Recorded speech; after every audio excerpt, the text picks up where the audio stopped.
sound balance? Is Sonic like overwhelmingly loud to you guys, or is he safely in the background but maybe enough to get a little game sounds? It's a little hard because Sonic talks really loud, so it's kind of like you kind of have to live with one or the other. But here we go, game 1. Spawning in the top right-hand corner of Fighting Spirit as our yellow Protoss, we have from STX Brittany. Oh, let's see, does he have Suspa stats? He should have some Suspa stats by now.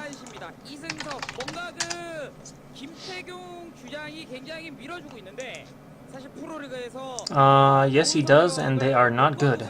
He is 2-10 in his Suspa career, and he is only 28% versus Zerg.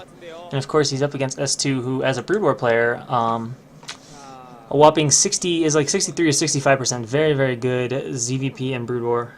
Maybe not quite back into the swing of things fully yet, and since his return, but he is improving. So I would certainly expect him to beat Brittany here, but upsets are possible, and apparently we had game problems or something. Sadly, I do not speak Korean, and as such cannot do anything about that.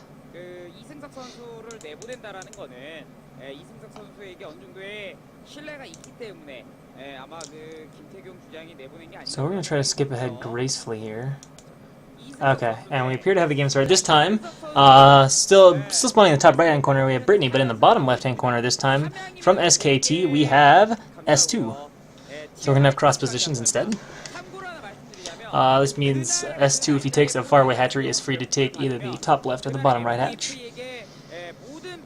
And of course, if Brittany tries to play greedy and go for Nexus first, it'll be totally safe. You can actually get away with Nexus first versus Overpool even in these spots. So we do have a pylon up though, so well, he could still go Nexus first, and that is set up for the tightest wall you can make on this map. You'll put the forge on the bottom, and the gateway kind of goes just above the forge to the left of the pylon, and it just creates a 1 hex gap, so it's very, very proof to any sort of like Ling run bys or 3-hatch Ling all in. The only downside to the wall is you have to kill the pylon when you want to get your goons out. And what else can I say about it? It's also used a lot with gate expand, so we might see gate expand, although I haven't been seeing that a lot recently in Sospa. There just hasn't been a ton of gate expanding. Alright, so we got the drone going out, so it's going to be a 12 hatch from S2, and as is typical, he's sending out a second drone with that first one, and it is not going to be gate expand, it's going to go ahead and just be Forge FE. So, standard opening thus far from both players. And we've got the drone going out for S2, and I can't tell, it looks like he's kind of sending out the middle of the map. Usually you'll scout with it, but he might just send it over to the right side and make a third hatch, although I guess he has to check there for Brittany's position, so we'll probably see him scout up after that. Probe going in, being a little bit obnoxious for harass. And the drone actually, okay, going all the way into the base to check for the 2-gate, as just scouting the natural doesn't tell you what's up. And it's important for Zerg to go ahead and get that scout off just so they can see if there's 2-gate or not, as you don't really want to commit to 3 hatcheries at 3 bases if Protoss is 2-gating you. That doesn't usually end well. It's very easy to lose a hatch, or like you'd have to sunken up at both bases, and that's just a lot of eco lost. And we've got the gateway. Or no, that's probably, wait. Yeah, that's the gateway. He's actually doing this wall maybe a little bit differently. I think he's left a gap in this wall, so it would take a little more to seal the wall off, but he ought to be able to get Dragoons out without actually killing the pylon. Probe continue to be obnoxious, but you know, it's pretty rare that a probe ever gets a kill. But it's always exciting when it does happen, and he's got his gas done, so everything looking typical so far from S2. I guess something we'd have to watch for now is the lair. Next is about done for Brittany. And he will be placing his... Actually, I don't even know how many cannons he'll need. Probably just 1. Yeah, it looks like S2 is only going to make 2 lings. If he was really greedy about it, he could probably get away with no cannons against just 2 lings and a zealot blocking, he'd be fine. Looks like 1 ling going to chase the probe, and 1 ling is going to go up to Brittany's base. And okay, he's going to go ahead and make 1 cannon. That's really typical. Cyber Core. Now we just need to see timing on the layer, which he's got, so that looks pretty good. We don't have the game timer, so I can't see exactly where both players are at, but close enough. Everything looking reasonably standard. With a layer that fast, we probably won't see anything like 3-hatch Hydra Bust or whatever. And Brittany doing a good job keeping the probe alive, of course. Only one... Oh, that's a bit... Okay, the Overlord will definitely see it. I was a little surprised the Zealot seemed to run by without the Ling noticing it, but the Overlord will definitely see it since he was moving it around. So he'll know he needs to make another pair of Lings or two to get rid of that Zealot. And, okay, Brittany is going to be skipping core. They should have shown us Forge. He should be getting a pretty fast +1. It looks like he's going to do like a fast +1 or something like that. Or maybe straight to DT, although that's pretty atypical. No, he doesn't have a spinning Forge, so I don't know what he intends to do. Could just be fast +1, trying to be deceptive. Makes Zerg think there's not going to be a timing attack. And then there's a bunch of Zealots coming out. But S2 has made a decent number of extra Zerglings, so early Zealots on the map now are not going to be effective at all. He's made a Goon. He's getting a second Gateway. The Goon, obviously, to deny the scouting of the Overlord. And what is that? Is that Archives? So just straight to Archive? Something with Archon? Maybe we're going to see 4-gate to Archon? I don't know.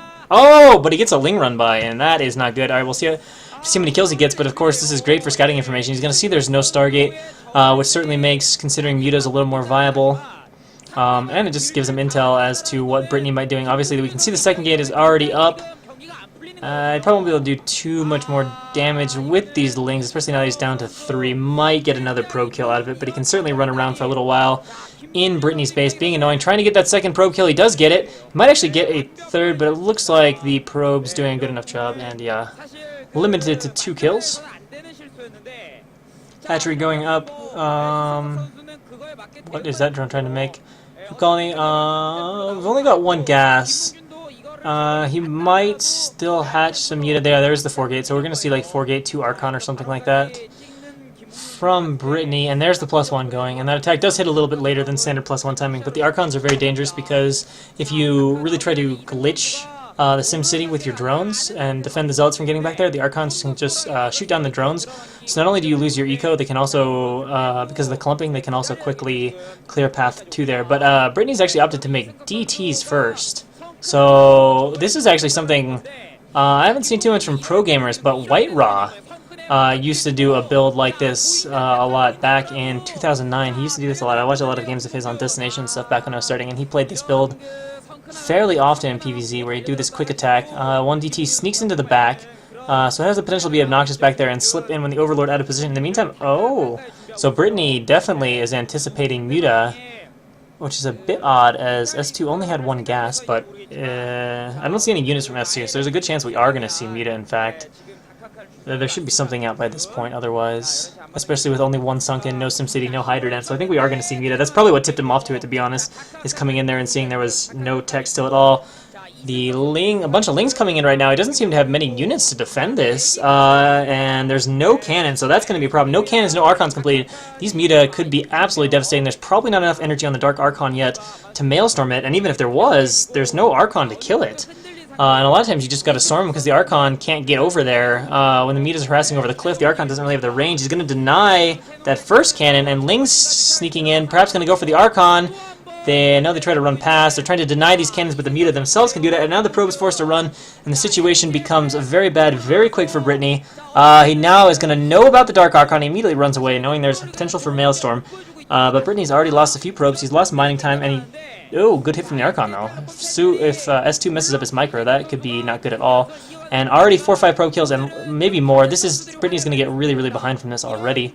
Saras doing plenty of damage this early, and this is the downside to skipping Stargate. And to be honest, it's kind of a weird build from Brittany because it just seems like he doesn't have much at all. He threw a little bit of it away in that attack over at the top left base, and the DT, of course, we can see still up there on the mini-map. And yeah, 6 or 7 probes is significant at this stage of the game, not to mention some lost mining time Maynarding away. He does now have 2 Archons and a few Zealots out as well. And yeah, that's a good point too. The building placement seems a little bit awkward. It seems to be messing up his army a bit, especially that pylon in the mineral line. Things are having trouble getting where they want to go.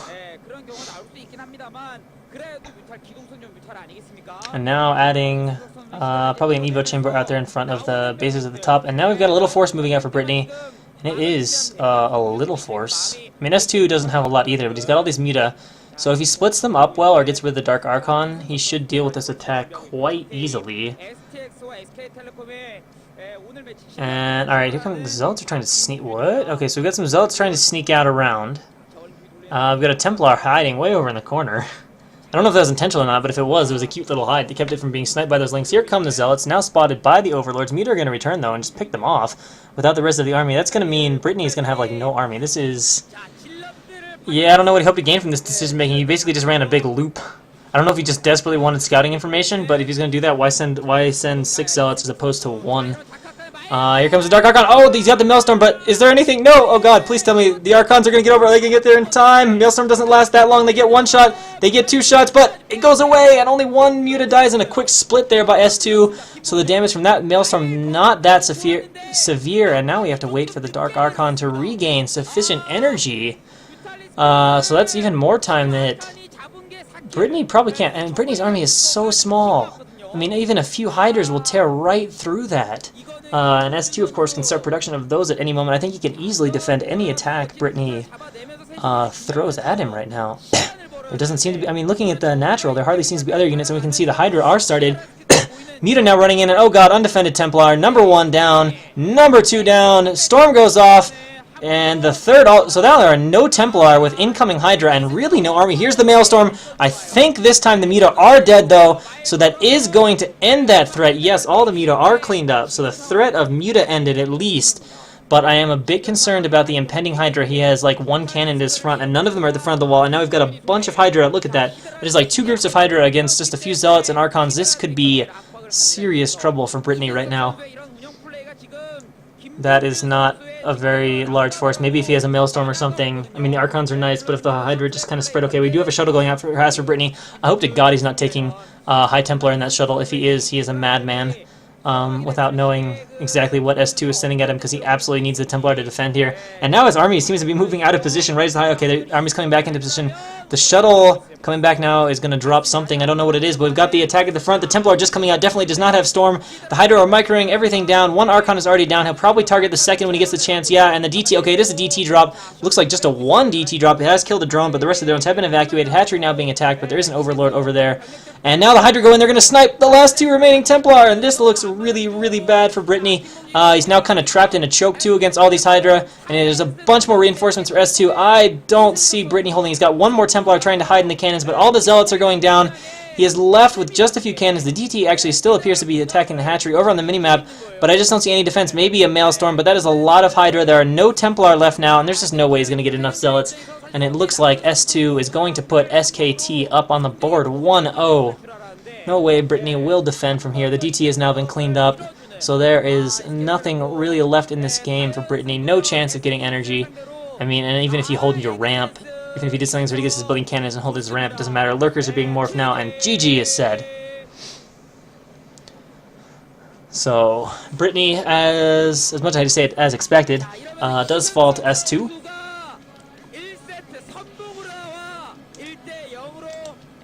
So the question is, who will STX send next?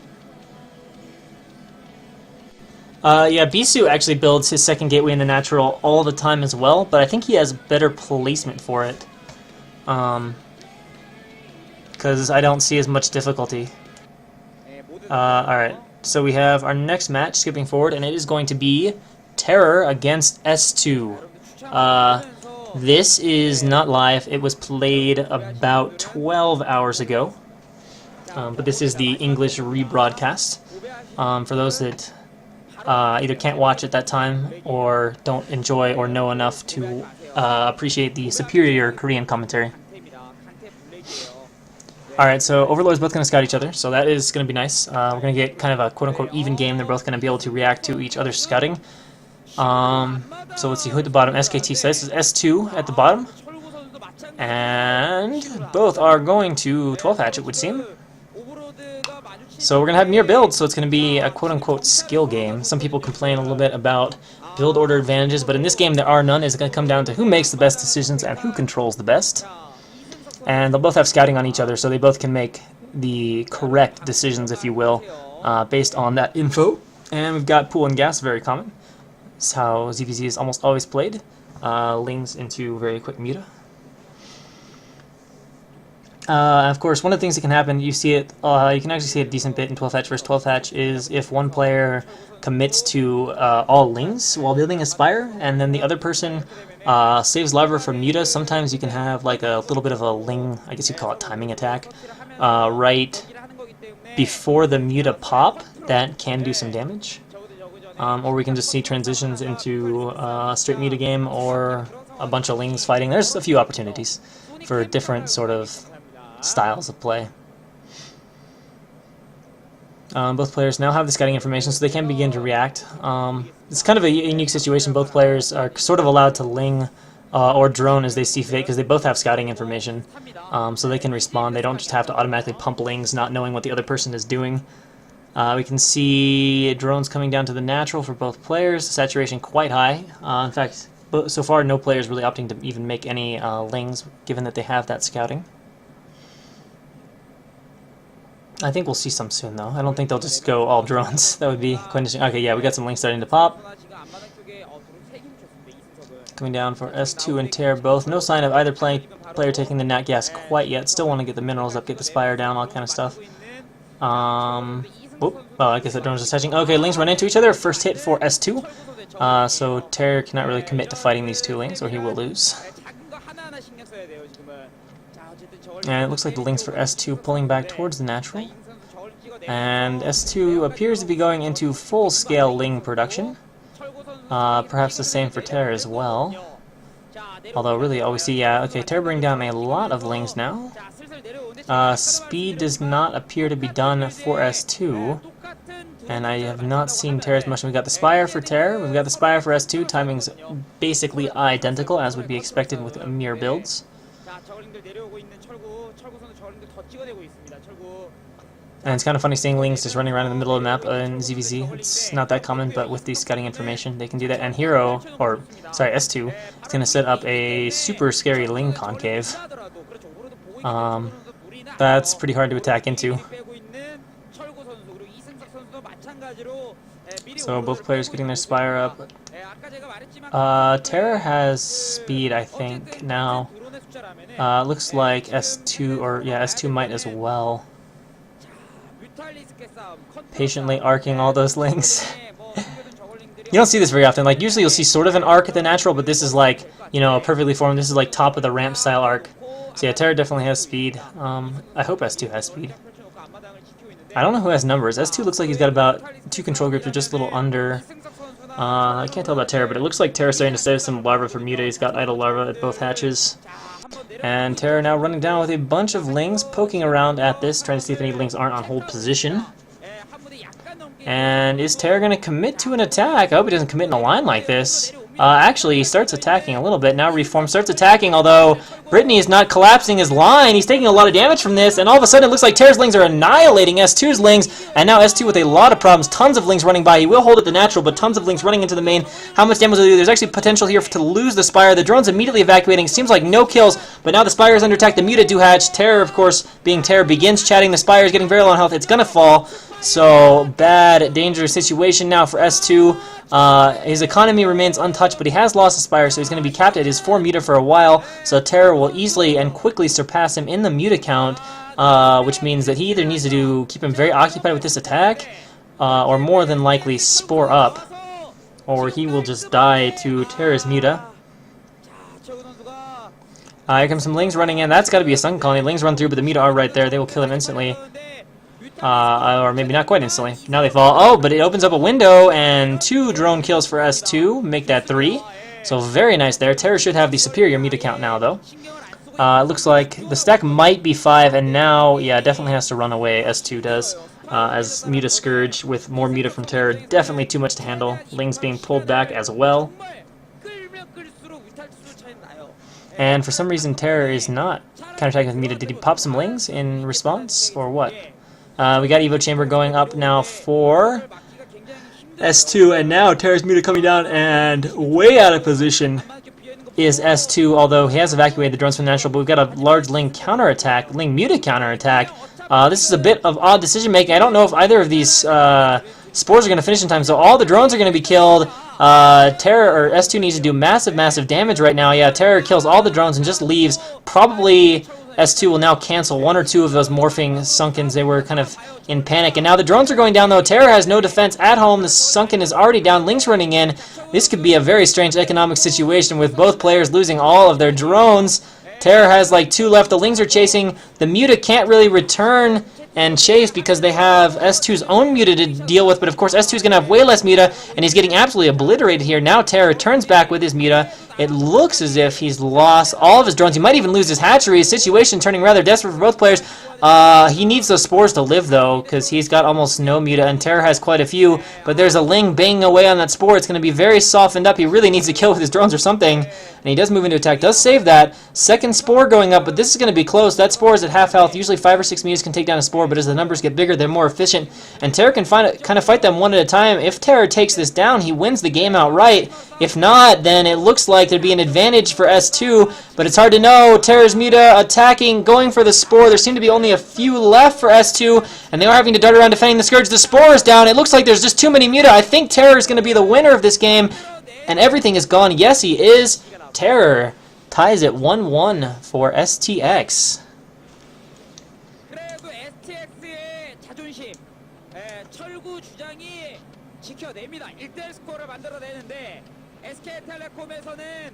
So who will be next from SKT1? I don't know.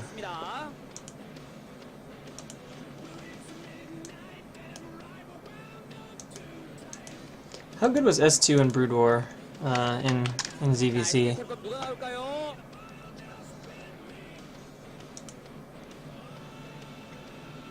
48%, so not great, but certainly not a bad ZVZer either.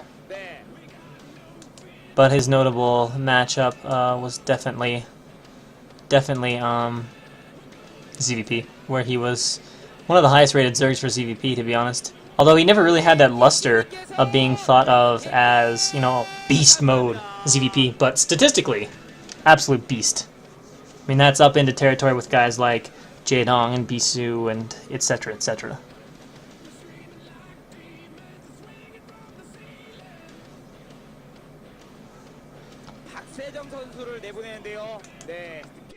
So it looks like our next match is going to be on Sniper Ridge, and the players are going to be Pure coming out to face Terror. And yes, indeed, there is still a StarCraft Brood War scene in Korea. It is a little bit underground, although there's actually a studio and stuff opening up now. It's quite cool. All thanks to the efforts of the Brood War Messiah Sonic, who is the person casting this in Korean. And it's all streamed on Afrika. It's a public streaming site, kind of like the Korean version of Twitch, if you will, is the best parallel you could draw. Streamers get a bunch of donations and stuff like that to sustain them, and then they also have these matches where they can win prizes, and it's revitalized enough to the point where we have a Team Pro League. Enough people have come back to Brood War and or stayed in Brood War that this is viable. And so here we are watching the fruits of those efforts today. Alright, so spawning in the bottom left-hand corner as the Yellow Zerg, we have STX's Terror, also known as 1A, 2A, 3A, also known as Super Psycho Crazy Wacky Zerg. The things he has done on stream are indeed very disturbing. I don't know, he's poured like cream, milk, he's threw chairs through windows, he's enacted rape scenes, he BMs opponents, he screams, it's amazing he has vocal cords. He is certainly the foremost personality on Afrika, love him or hate him. Afrika also has a lot of streams, for whatever reason, that are like people eating food. It's apparently fairly popular over there to watch. It's either like girls like cooking food or like guys that fix like these massive feasts. It's very different. Alright, so Pier coming down here. I'm going to go ahead and put the pylon there. Forge on top, gateway on top. He'll have one hex to block between pylon and forge, and probably a hex or two between gateway and top of the cliff. And Pure gonna scout incorrectly at first, so is Terra though. And of course, one of the common builds for ZVP on this map is 3-hatch aggression, well, not 3-hatch, sorry, let me rephrase that, 3-base, aggression with 5 or 6 hatches, and fairly fast lurker tech to go ahead and form a contain on the high ground that when reinforced becomes very difficult to break, and it's very easy to keep Protoss on 2 bases, so if they aren't very good with their breakout control and decision making with that, it's very easy for Protoss to find themselves hopelessly contained against a Zerg on strong economy as they dry out, going to 4 bases. And there's no guarantee Terra will play that way, but it feels like a great many games on Sniper Ridge do turn out that way because, again, that high ground is quite long and sets up for a very nice contain. It kind of keeps Protoss in the choke, there's no way to maneuver around it, and it just makes a very powerful contain. Will I personally be playing later? Hard to say. My finger's been bothering me a little bit, or kind of right where the joint attaches, so I may or may not. You'll just have to watch and see, I guess. Alright, so we got Forge up. Terror is, I think, going overpool since he's being harassed this long by the probe. I'd like to see the base, but let's see. Yeah, there we go. So we're going to have just a pair or 2 of Lings, so you can get away with 1 cannon. Actually, apparently you can get away with Nexus first, they just cross positions. Or not Nexus first, but Forge Nexus. So it's going to give him good, solid economy. And he will only need 1 cannon to deal with these Lings from Terror. But good start, and Terror is getting... Never mind, that's normal gas timing. He's getting his gas up. Pro pretty low on health, gotta be careful with it that he doesn't accidentally walk into a Ling. We got the 1 cannon going up.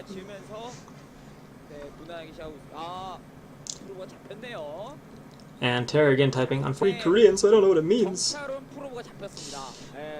And a few more Lings working their way onto the map. Or no, never mind, those are just the 2. So now they'll probably go sit more towards the front of the base. It looks like Terror's kind of sweeping, looking if there's possibly a probe hidden out somewhere on the map.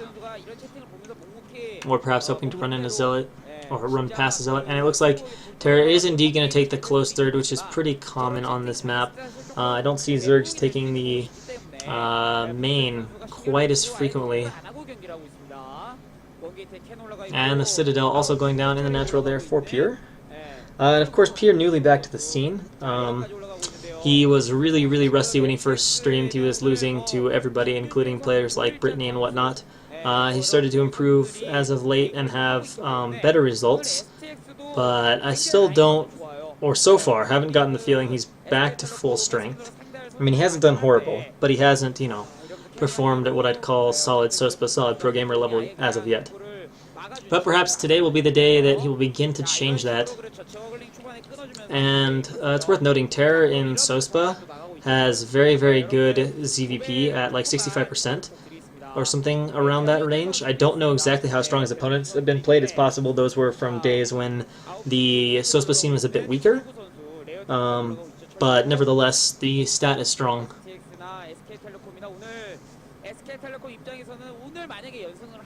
A little bit of Zealot poking out there, maybe trying to force a few extra Lings, but not committing with the Zealot or anything like that. Got second gas, Stargate, so everything looking pretty standard for Protoss openings for Pure.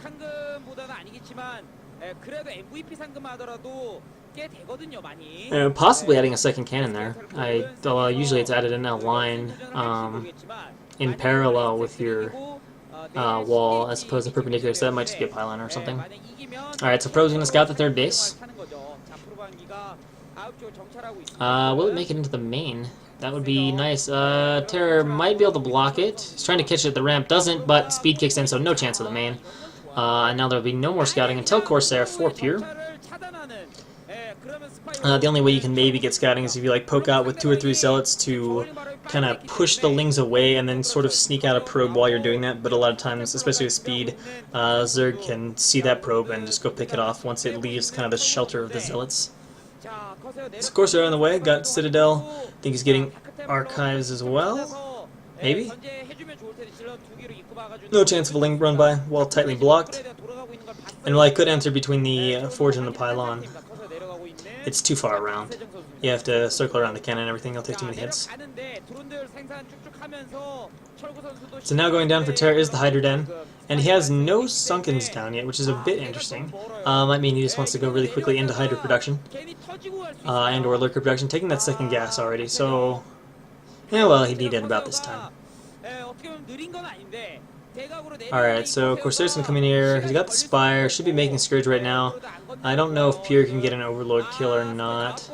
Oh, never mind. There's already Scourge out. Oh, he's not paying attention. Shit. Oh, he gets lucky though because Scourge are retarded. And there's a... Actually, this Corsair could still get cut off, but it is a bit tricky to actually make the Scourge hit. So we'll see if Terra can pull this off. Or if Pierre can make it back safe. Alright, he's using the Zerglings to spot out exactly where the Corsair is. It looks like the Corsair is going to make it home safely, and Terra indeed splits off the Scourge. Just going to use one to scout with. So fortunate there for Pierre. Always sucks to lose your first Corsair. But he has gotten a little scouting information. We do have the Hydra coming out. We've got a Sun Colony going down. I don't see an Overlord there, but I think Terra might know about it because the links seem to be tracing. Yeah, indeed, Overlord's moving over to that base. Sunken is up, but there is no Overlord. Drones will need to run away. DT actually doesn't commit to this, though, oddly enough. Now Overlord can see it, and the DT realizes that, runs away.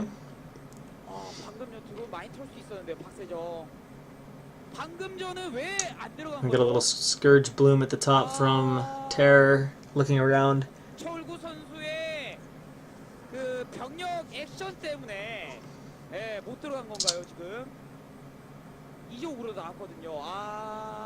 And he's got all three gases, so we're going to see a Lurker play here pretty soon. So Terra's going to play the common way on Sniper Ridge, try to set up that contain. Two DTs there.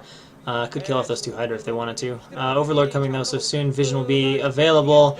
And the Overlords are slow, so the DT can run away at any time. Yeah, that's too many Hydra to engage with DT. Pierre wisely pulls back, but is now moving out. He's got, I think he should have his 5 Corsairs for stacking, which will allow him to kill Overlords quite safely, as 5 Corsairs will kill Scourge that are just attacked at them. So unless you like flank with Scourge or something like that, it doesn't do anything. Pierre might be moving out here with a little bit of Zealot timing, but it's pretty late Zealot timing compared to if you got +1 right after the Stargate. But given he made DTs and stuff first, or he might just be researching +1. It's a little hard to tell. He might move out with this. He is going up to 6 gateways, as he does have one in the net. And here come the... Well, they're having a move out from Terror, who's now running back with all the Hydra. Pierre needs to get out of there, and he does. Looks like one Corsair may have been shot down, and the rest are just going to have to run home. And now I think we're just going to see Terror start to move across the map. And Pierre is trying to take that third. If you can get that third up before the Lurker contain, it's quite lovely. As dealing with a contain with 3 base is way better than dealing with it on 2 base.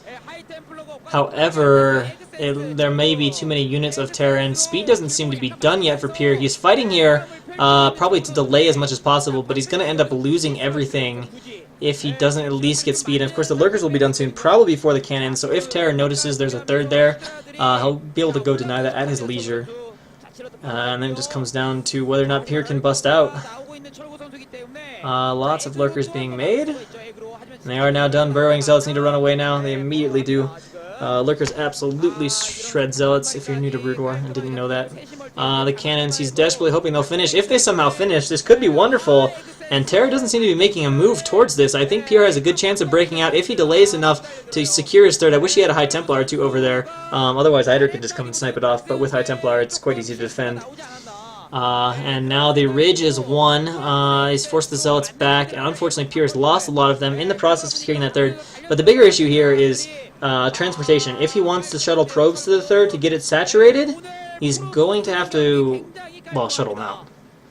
Terror will now discover the third with that Lurker, and he's going to come in from the other side. It is... Oh, he doesn't even have the Nexus up. Okay, so that's going to go down. So no chance of a third for Pierre, and now this looks really bad. Because not only does he not have the third, he lost most of that control group of Zealots, which will not be pleasant. It won't give him any sort of cannon fodder as he moves out, or if he does break the contain, that he won't have Zealots in reserve. More cannons are actually being added right now. Templar are out.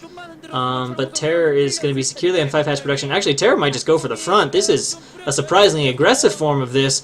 He's just straight up going for it right now. He's going to lose a couple Lurkers in the front. Moving in now for the cannons. Storm is not done. If all the cannons go down, there's no defense for Lurkers, though. I want to point that out. And they are all down. He just needs to deny that last one from finishing. There's a Storm. and it does kill a few Hydra. Second Storm is actually pretty good, so it looks as if Pure will just barely hold Overlords. This is great, though, as the Corsairs are killing all the reinforcing Overlords. If there's a DT on the way, that'll be wonderful. Another Storm goes down on these Hydra, desperately trying to prevent and make sure that one cannon doesn't die. Another Storm thrown down. Couldn't see if he killed the Lurker or not. Unfortunately, it comes at the cost of all his Templar. And those are something you also want to keep alive. Gas, very precious on 2-base fighting Contain. Is at some point you're going to need to make a lot of Dragoons, and that really forces the end of Templar production, as there's just not enough gas for Goons, Ops, and Templar on 2-base. Just can't happen.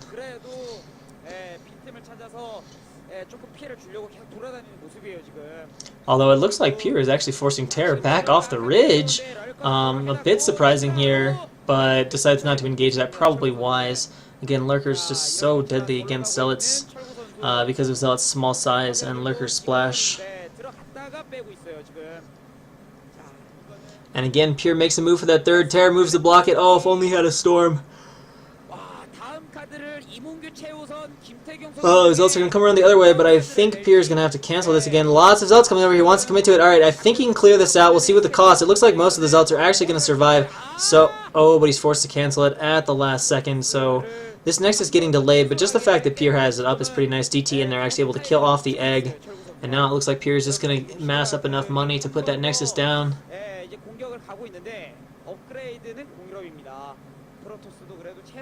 And Pure moving out here with Zealot Archon, but that is not the best anti-Lurker force. It's tolerable against small groups of Hydra, but it's bad against Lurkers and larger groups of Hydra.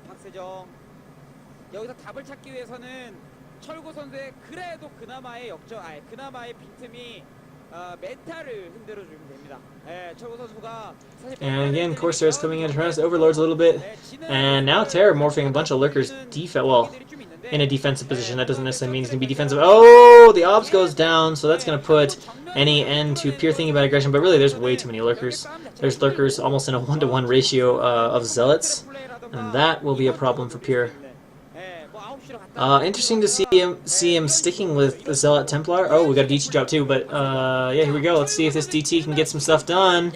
We got 1 kill. We got 2 kills. Reaction is made though. It's not going to be a case of DT kills all the drones in the main. He's going to go for the Spire actually, but Terror at the same time is going to move to contain, possibly just going to go for the bust. There is an Obs out though, and Pure's army's way out of position. First Storm goes down. Templar goes down.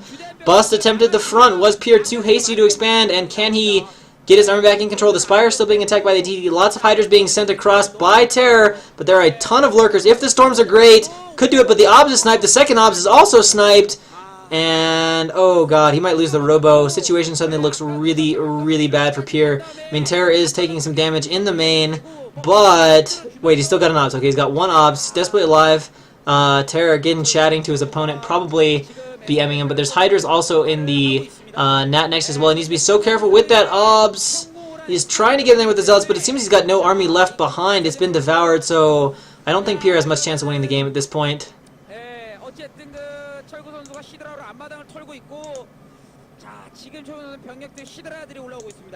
What? It's not linked to calendar? Oh, alright, well, we'll fix that. We will fix that right now. Alright, now it should definitely be linked. I thought I did that earlier. I don't know why it wasn't. Oh well, it will in just a sec. But unfortunately for Pure, he goes down and STX takes a 2-1 lead.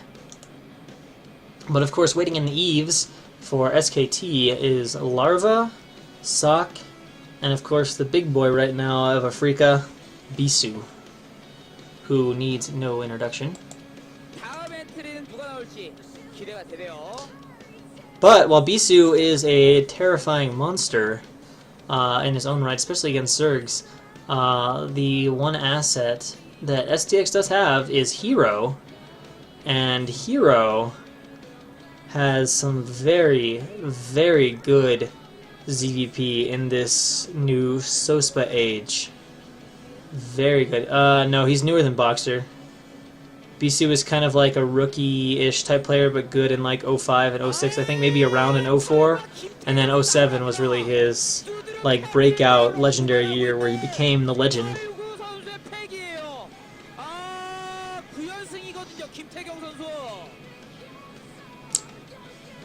Yeah, Boxer was around since the beginning. I mean, he was relevant for a while, but yeah, he was been around since the very beginning. So who's going to be next from SK Telecom T1? People getting banned from the game. Bye-bye, I think that is Sock. Yeah, so we're going to have Sock coming out now to try to take down Terror. Which leaves Bisu and Larva left. Jaedong and Flash play SC2 right now. Stork plays SC2, but he has really, really bad results. He's like 15% or something in SC2. I don't know if he's not serious about it, or if he just, for whatever reason, hasn't figured it out yet. Alright, so here we go. It is going to be Terror against Sock, and the map is going to be Blue Storm, maybe? Or is Blue Storm up after this? No, it's going to be Wind and Cloud. So we have Wind and Cloud, and let me bring up stats for both players. Sock was a respectable but not great Broodor player in his pro career. Terror, unfortunately, in his pro career in his Sospa career, is not that strong against Terror, only 45%. And Sock, on the other hand, playing in Sospa is 55% against Zerg. So I would say Sock, especially with his more recent pro gamer experience, definitely the favorite here. He's been back for a while. He's in good shape. So he's definitely a big threat here.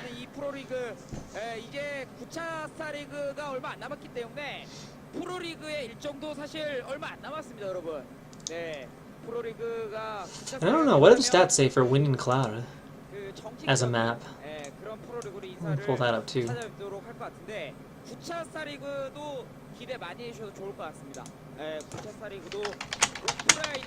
I know it's generally considered a little bit of a difficult map for ZVP, but I don't know about TVZ.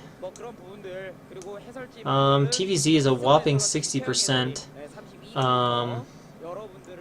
but at the same time, that's kind of Sospa balance right now. Terrans are very strong in the Sospa scene. This is Wind and Cloud. It's a new map for Sospa, but it's been out for about a year now. It's commonly used in foreigner tournaments now too. It's kind of become a standard, if you will.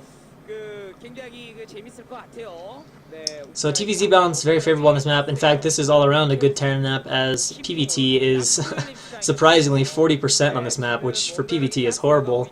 Horrible chance.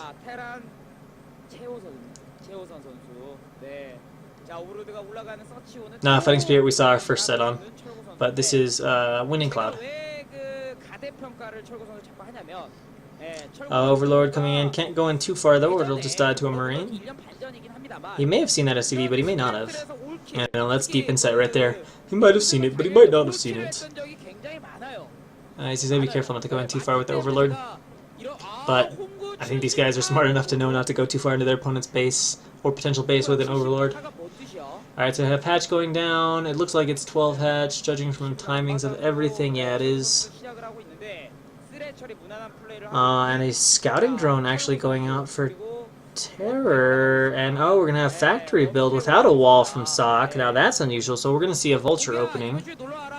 And we won't see two-port Wraith, as that without a wall is pretty scary. Oh, Terror's just putting down the hatch to the natural. Yeah, he doesn't have to go out and scout. Overlord has found the base, just now going to go ahead and chill over the cliff. And we have a... That is a terribly awkward creep colony placement. Oh, no, he must... How the hell? Okay, so this placement is like... He expects that it's mech, but his Overlord didn't see anything. So I don't understand this at all. Because that creep colony placement is completely useless for covering that hatch against a normal M&M poke. Like, it's beyond useless. Terror would just lose a hatch. But the way he's placing it now is wonderful SimCity against a Vulture. But I don't know how in the hell Terror ever suspected that. I don't know. Is there someone here that's like Gosu with Terran or Zerg that like knows what insight you'd see from poking your Overlord in that would tell you he's gonna go mech? I mean, now he sees a vulture, but this was done long before that point.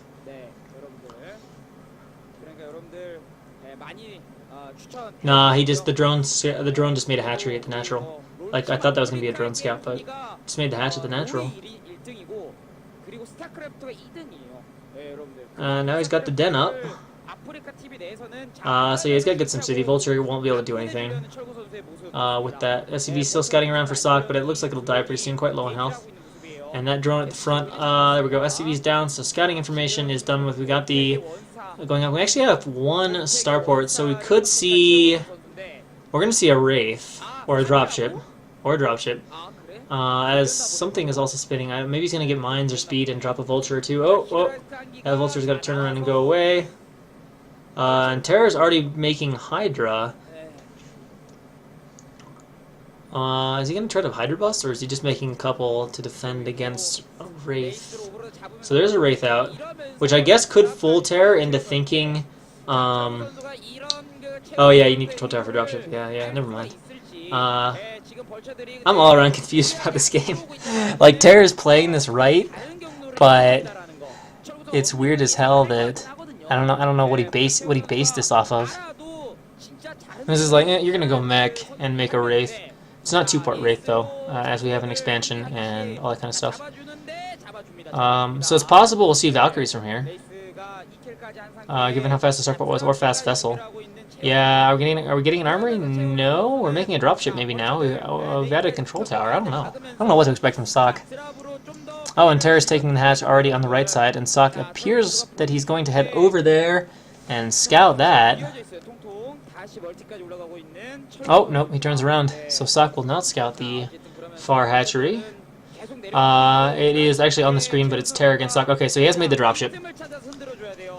So, with only a few Hydras out, a couple Vulture drop could be annoying, especially if mines get laid, and the Overlords are still slow.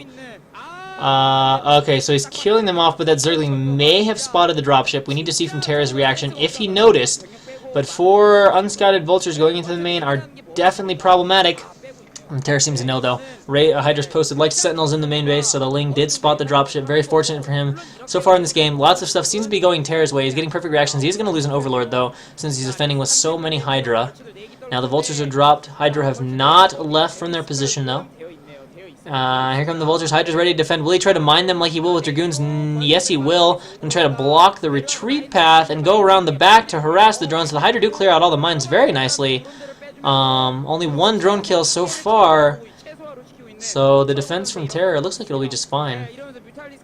And now the mutas are out. They can clean up the Vultures completely. Hydra's... Nope, they kill the mine right before it goes off. Vultures coming in. 2 drones. 3 drones, maybe 4, 5, actually doing a lot of decent damage in the end, like 6 or 7 kills. And now the dropship is going to get chased down and die.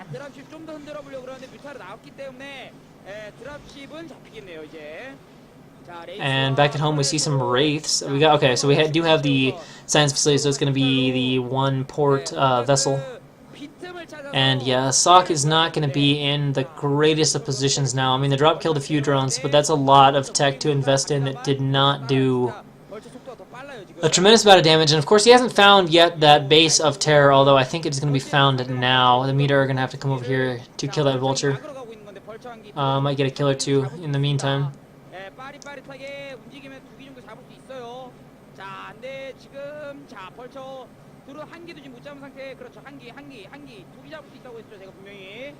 Alright, so down goes the Vulture. And some Wraiths actually chasing the Muta out. There appears to be only 3 of them, though.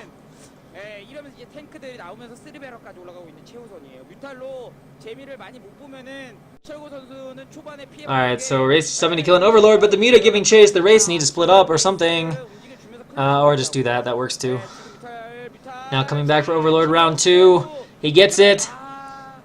And now the Muta have to run away.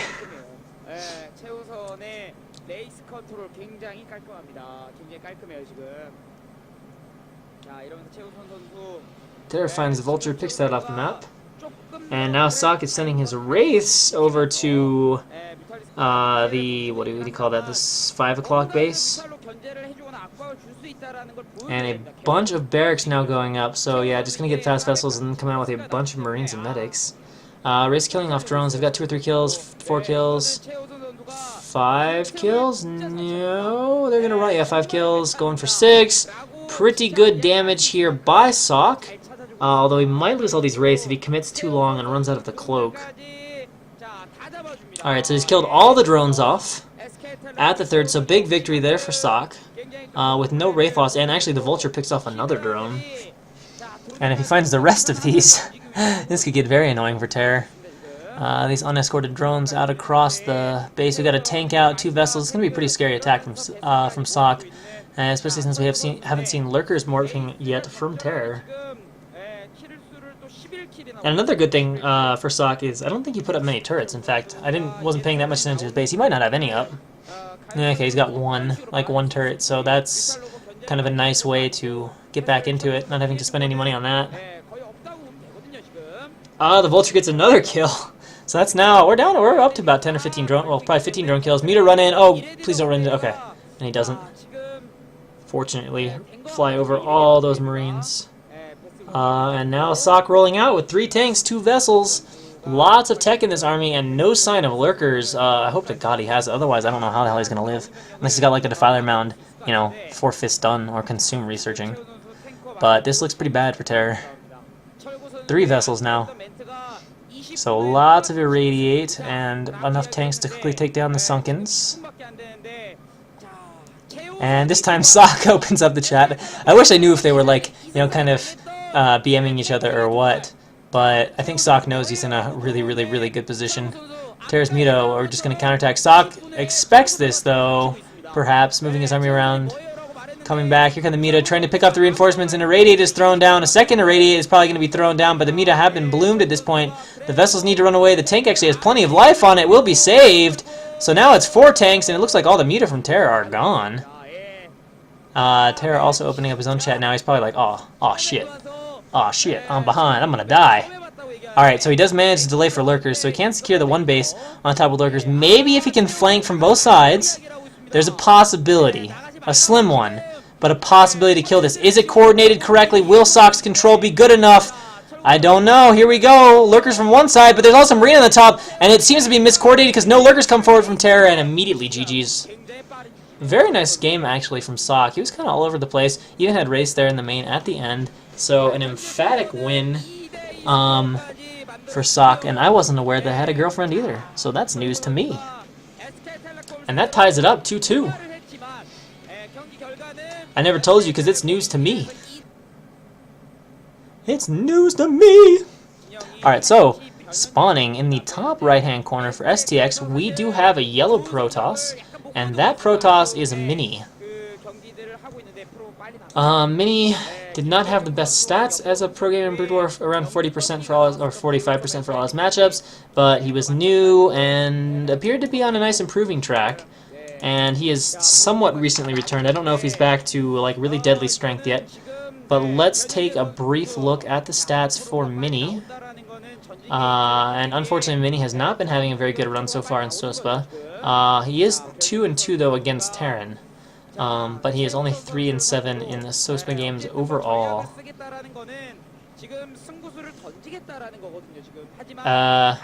No, I'm afraid not. I don't actually know for sure who you're referring to, but... Oh god, and Mini is up to some shenanigans. Is this going to be 1 forward gate? Or are we going to see 9-9? Beastie's been doing this a lot with 1 forward gate, but just kind of normal. Oh, he's just making it to the ramp. Well, he's relying on the fact that the SCV usually goes through the short scouting route. Oh, it's been blocked, and the probe is coming! He's going to find it! Oh, okay. Okay, so this should not be all that threatening to Sock. Mini kind of botched that, to be honest. That was really cute decision making there by Sock to block the choke with the SCV. And they knew if the probe came around the other way, it was almost certainly up to no good. And a second gateway is going to be put down. The magic number is usually 5. Yeah, that's what he has. 5 will kill a gateway at inception and bring it down. So there's a very high probability of this failing from Mini. Sock might need to pull another SCV or 2. Yeah, we can see a few more coming up.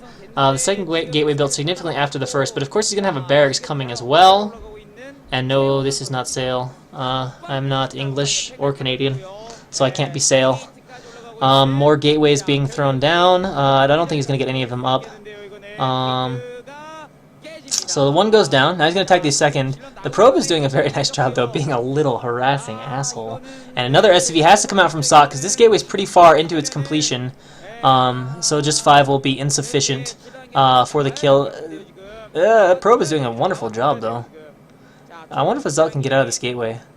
There should soon be a Marine, though, to help deal with that last gateway. It's going to be real close. The Zealot's got to be in that gateway producing, and SOC is attacking, is repairing with 1. It's getting low on health. How well does he have his stuff figured out? Apparently the answer is great. Pro gamer style, and he doesn't care about the last gateway. He wants to get back to mining. He knows he'll have 2 or 3 Marines by the time a Zealot gets out from that and can easily defend. Now Mini probably comes out of this behind.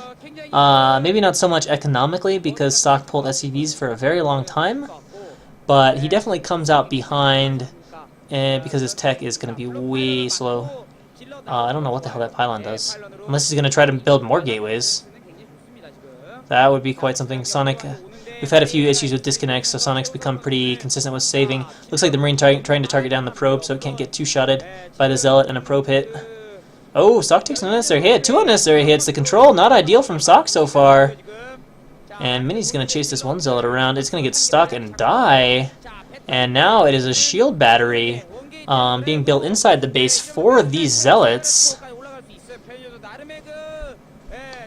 And yeah, it's hard to control, but pro gamers usually have it down. Now we've got the issue of 2 Zealots, and actually SOC, more concerningly, doesn't have a place to micro. He's concerned enough about this that he's being forced to build a bunker to put a shutdown to this. And now Mini has actually delayed SOC's own tech, as a factory is nowhere in sight.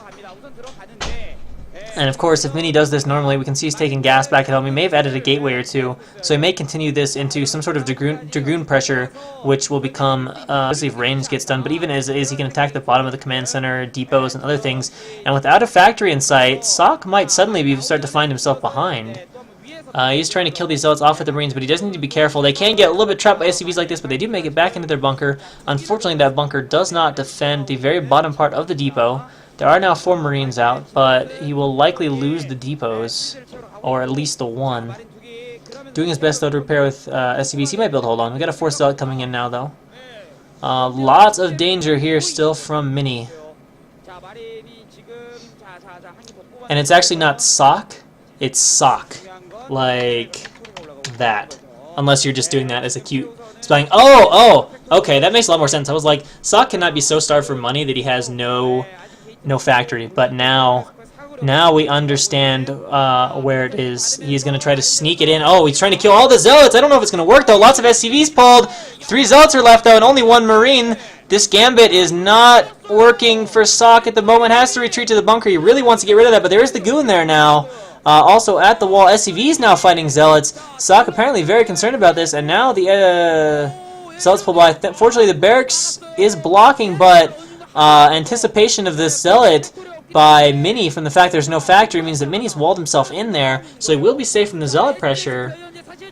And that leaves the factory at some point exposed. This does not look good. I do not like SOC's position right now at all.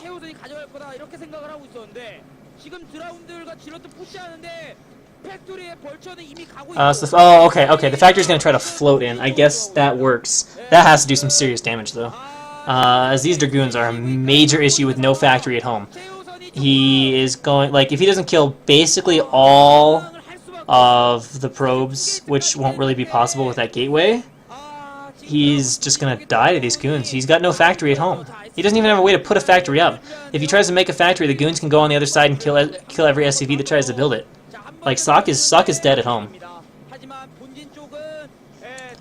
Okay, yeah, maybe if he got that bunker up, but it's not going to happen. So, the factory's going to float in, the Vulture's going to get a few kills, and SOC is, or it's not even going to happen, SOC is going to GG. And Mini will put STX up 3-2, and SKT's remaining hopes rely on the backs of Larva and Bisu, the 2 friends.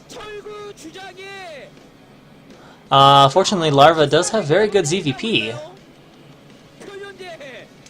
so perhaps he can be the one, and it is Larva coming out to take on Mini, but Shuttle, Hero, That is scary when you think about who remains. Shuttle, who has had very good results. Hero, who is a beast in CVP. One of the few people that, while I wouldn't consider him favored against Bisu, he beats Bisu routinely on stream. I don't think he has a winning ratio, but he consistently wins, and it would be the type of player that would be capable of challenging Bisu for a series. Fish sticks, don't worry too much. It's a best of 5, so even if Larva loses here, you will still get to see Bisu. You are 100% guaranteed of seeing Bisu unless for some reason he was sick or not available. So you don't have to stress about that too much. If you wanted him right here, right now, then yes, I guess you're out of luck. Alright, so the stream... Oh no, we got an intro video.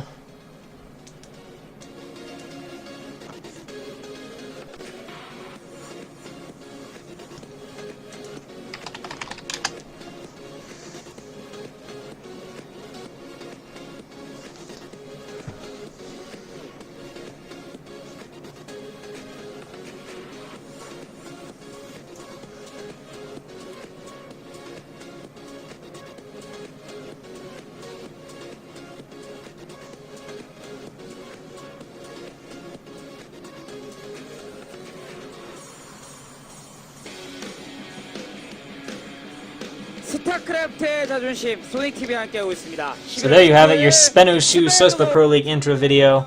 And now we are ready for our match with Larva, facing off against Mini.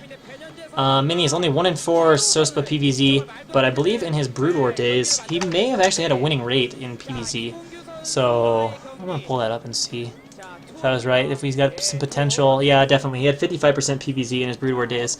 So definitely someone you have to be careful of. If he gets it back together, he's somewhat newly returned and hasn't been streaming a ton, so his form, you know, if he gets it back, certainly can be dangerous. And of course, Larva, while never really a consistently... I think he was on SKT for a while, but I don't think he had many televised matches, certainly not enough for relevant statistics.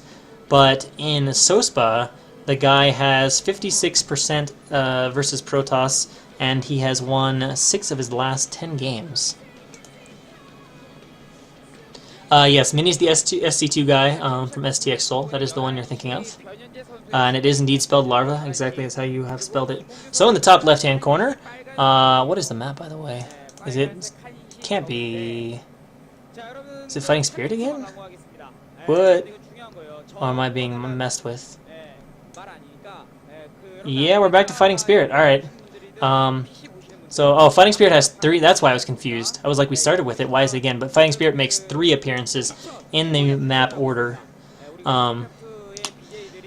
So, yeah, we're back on Fighting Spirit. Larva, or Sonic is probably talking about... No, that's not his shoes, I don't think. I don't know what he's talking about.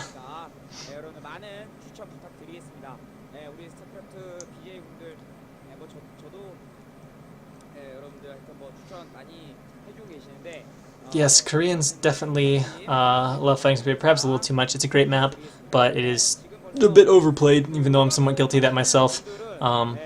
It is overplayed.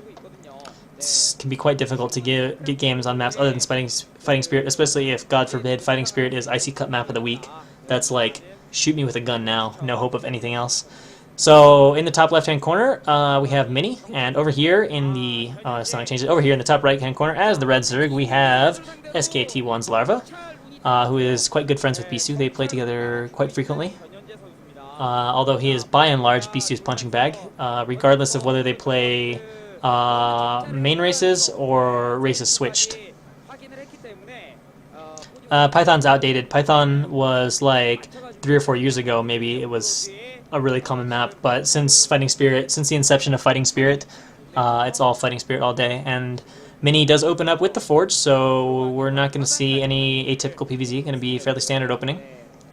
And it looks like Larva wants to put down the hatchery, but he'll be forced to make a pool first, or perhaps he's going to send the drone down to a 3rd hatch. Yeah, he's got the pool going. In fact, considering the pool's already done, he may have been doing overpool anyway. Yeah, drone's going to go to the far base. Larva frequently plays 4-base lair type games. That's not uncommon for him. He doesn't usually play as much of the 5 and 6 hatch aggro as other players do. Yeah, Casey Blue, I do agree with that. That aspect of Fighting Spirit is great, but the overplayed aspect of it is not so great. The fact is, no matter what level you're at, it is really a pain to get games on maps other than Fighting Spirit, and it's even worse on Fish. Like Map of the Week and stuff can help a little bit on iCup, but... And really nice here, Probe being a total butthead, but Pylons have to be cancelled fast as it is low on health. Actually, it's living for longer than I expected. So, Mini doing a nice job denying Larva's third base for quite some time. So that'll be a little bit slower for Larva to get his eco rolling. It does cancel the pylon before it finishes, so he gets back 75 of those minerals. So definitely worth it to delay the hatch for, 30 seconds or whatever. 변현재 선수 끊고 마지막 한 명까지 끊고 한 명 정도만 남겨주길 바라는 마음에서 내보냈을 건데 만약에 그 이몽규 선수가 무너진다고 하면. So we got what, 2 lings out for Larva? 4 lings? 2 lings and an Overlord? I think it's 2 lings and an Overlord. Normally this hatch would be done, but of course it was delayed for a long time, so it's not done yet. Makes it look like Larva's doing like 9 full speed or something. He's got his lair going. Yeah, it makes it look, if you just look at those 2 bases, you'd think, wow, that's really fast. Lair or something like that, but it's not. Destination's still played from time to time, but it's definitely not super popular like it was in 2009. But I mostly love that map. But it does get a little bit annoying if you, as a Protoss, if you either get Lurker contained at your bridges, or if Terran just intentionally plays for a really late game situation. And yeah, it was played in TLS too. Good point. I could see people not liking Destination for ZVT because Terrans will often mech on it due to the nature of double bridges and them being quite good for lurkers to just sit behind. And tank contain isn't usually an issue. Usually you shouldn't get too badly contained across your double bridges with tanks. Lurkers can happen, but oh, that Zealot really bugging out, taking a bunch of free hits. So any chance to hit... Oh, speed kicks in. Larva can surround it. They'll probably just pick it off in the process. More lings coming down. Zealot actually just turns to fight. Will he get a ling? No. Larva too good for that. And now there are 8 lings out, so shutting down these little Zealot harasses. And of course you can get rid of the probe too, as the Zealot will continue to... Oh, never mind. I'm just going to go back to the base. Spire almost done.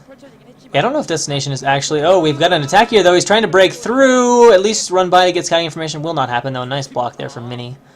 And what I was saying before about Destination, it's not really Terran favored. In fact, it's actually Protoss favored in PvT, but you have to play it in a certain way that, in my opinion, I personally don't find especially fun if the Terran intentionally plays for a long split map game. Alright, so we have the Citadel. Did Mini skip Stargate? He's sneaking out 2 Zealots here, but 2 Zealots aren't enough to threaten Larva's 8. Oh no, he lost some lings though, so that's really going to be really annoying. Larva's going to have to make a few more. That's probably just another pylon there. Here come these lings walking in. And of course, no Sunkens. Larva should react pretty quickly. Yep, nice quick reaction. Drone's just going to have to run away. It's the only option. He's canceling that actually to make more. Actually, no, he's going to fight here. Surprising. He's pulling back his lings right now. He needs to drill really well, though, if he doesn't want to lose drones. And 1 is already down, so these Zealots are doing some damage already.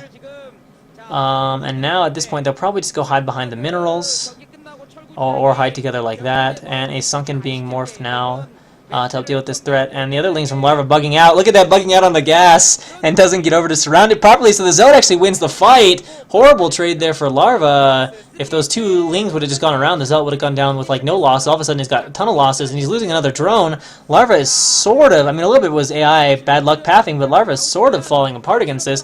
The Meta are out, though, now for Larva, and I think Scargate was skipped. We would have seen a Corsair by now, so the Meta are going to be a bit of an issue.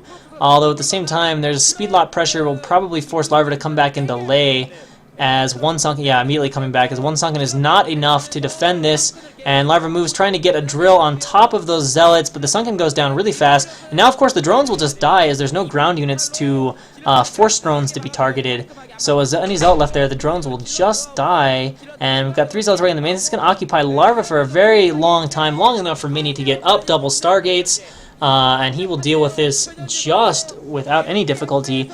And I think Mini's going to like his position after this. He's done a lot of damage. He's disrupted tons of mining. He's traded well with lots of Lings, and the Muta are going to be next to useless in terms of dealing any sort of economic damage. I mean, they can still pick off Templar, but if your Corsairs are smartly positioned, that doesn't usually happen.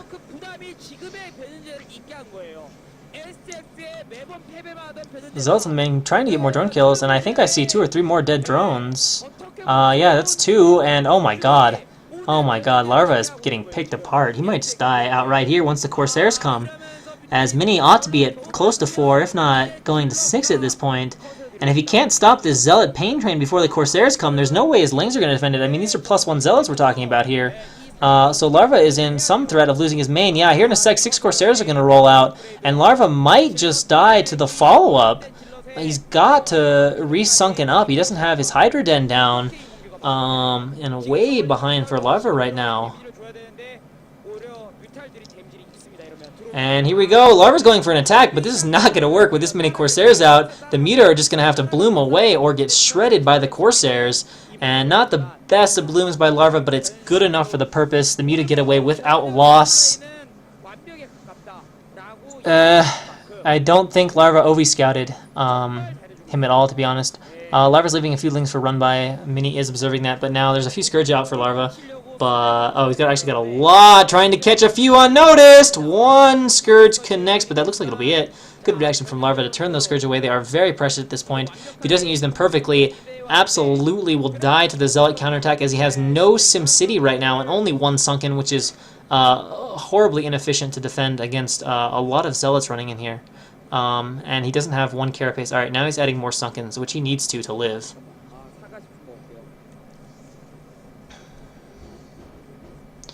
No, he just went for a Pacifist. I think he was planning to go double Stargates all along. And then his Zealots ended up doing a lot of damage. Larva was not prepared. Alright, here comes the Zealots moving out again. The Corsair's already out. He's building a Spore, which is going to be pretty important, I think, for defending this. He might lose the Overlords in the meantime. The Muta a little unsure of whether they want to try to defend their Overlords or fight these Zealots or what. But Mini actually decides that I'm going to just play it safe and back off for a little bit.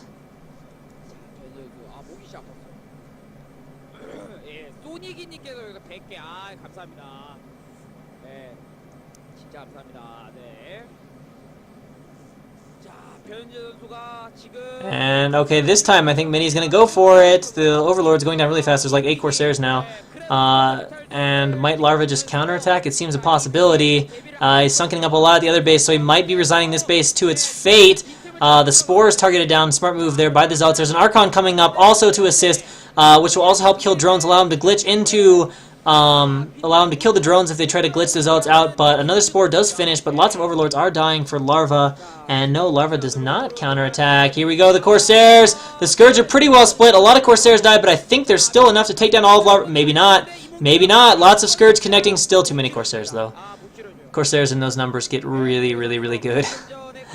And now the Overlords have to move back to safety. We're going to have probably another Archon made, and Mini is on about 7 gateways since he has the 1 in the natural.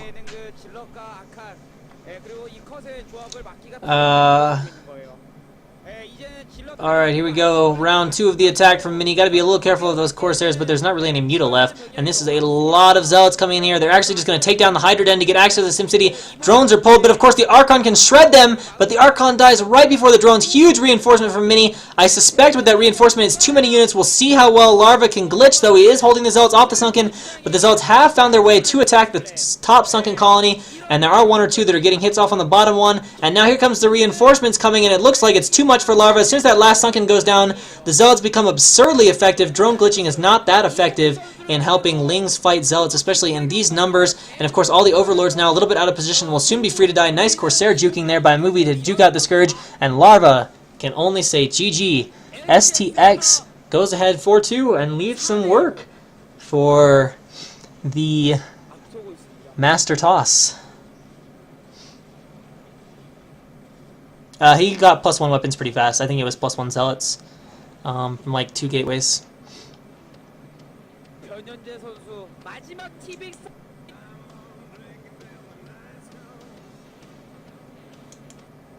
So you all got your wish. We have PvP Bisu versus Mini on Electric Circuit. Bisu's record in Brood War or in the amateur SOSPA scene? Because in Sospa, Bisu is not lost. He did a all kill and then he did a reverse 4 kill. So he is 9-0 right now.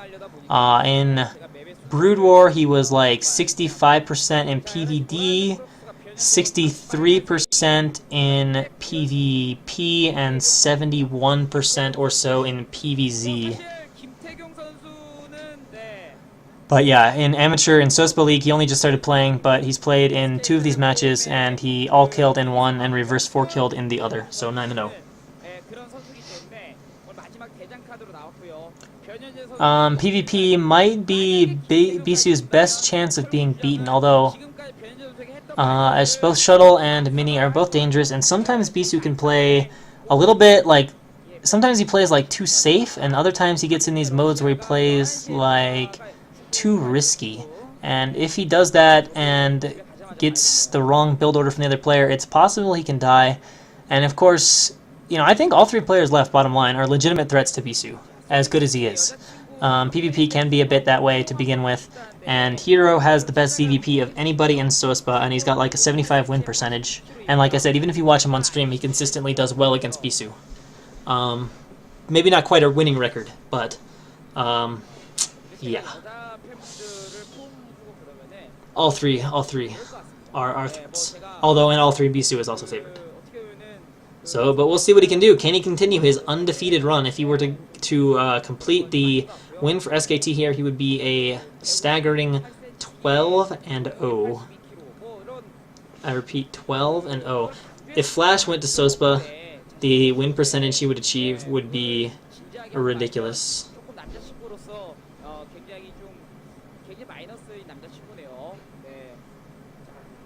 Bisu is the red toss. You can tell he's the red toss, as the SKT is in red and the STX is in yellow. So as long as you know Bisu is on SKT, you know he's the red Protoss. Both players with the same core timing. It looks like it might have been Core Zealot. And we've got a spotter pylon being put up there for Mini, in case anything is sent back in, glitched in through that way. Although usually if it's glitched in, it's a DT that is glitched in. And Bisu does favor DTs. He makes DT build a lot in PvP. I think he did that in 2 or 3 of his sets already.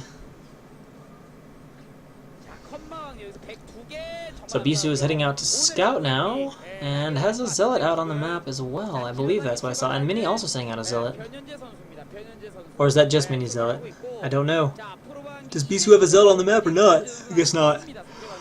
Never mind, but Mini is sending out a Zealot to scout. Yeah, also you can do what Mr. Blue said. Oh, Bisu's kind of hiding tech. He's hiding Citadel in the back of the base. So we'll probably see DTs. I haven't really seen 3-gate speed seal from Koreans in like forever. If anyone knows what game that was last used in, that'd be pretty cool.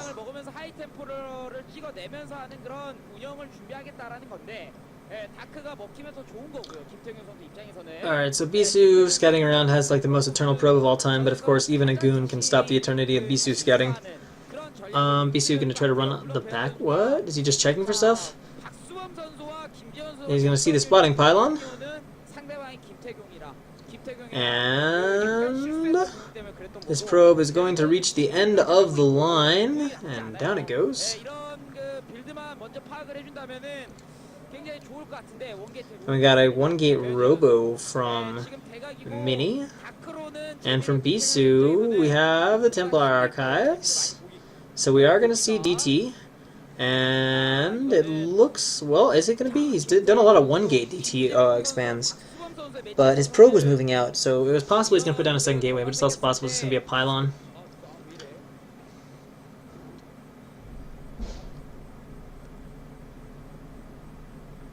Interesting to see both players confident enough to go 1-gate on a non-ramp map. It's really common to play 2-gate before you tech on these sorts of maps. The observatory is going to be up fast, so the DT itself shouldn't do much damage. Might get a few probe kills if Bisu glitches in the back way, but no significant damage. And it is going to be his 1-gate DT expand. And I hope we won't see this become an issue in the future from Bisu. But it was definitely something he occasionally did in his pro gaming career. He became a little too predictable with builds. and everyone just got good reads on what he was going to do, and he lost some games because of that. And Mini has a very fast Nexus, pretty much equal in time to Bisu's. Scouting Probe dies, which he might notice Dragoons don't have range. And now here comes the DT. There's no probe to glitch it into the temple, so it's just a question of will the OBS be out in time, and it should be out because BC would actually have to kill a Dragoon beforehand. And yes, there is the OBS. The DT will do no damage, and it may very well die if he makes the right reaction. Yes, he moves back. Perfect! Perfect play right there from Mini to bait the DT, kills it, baits it in, and it dies. There's a second one out, though.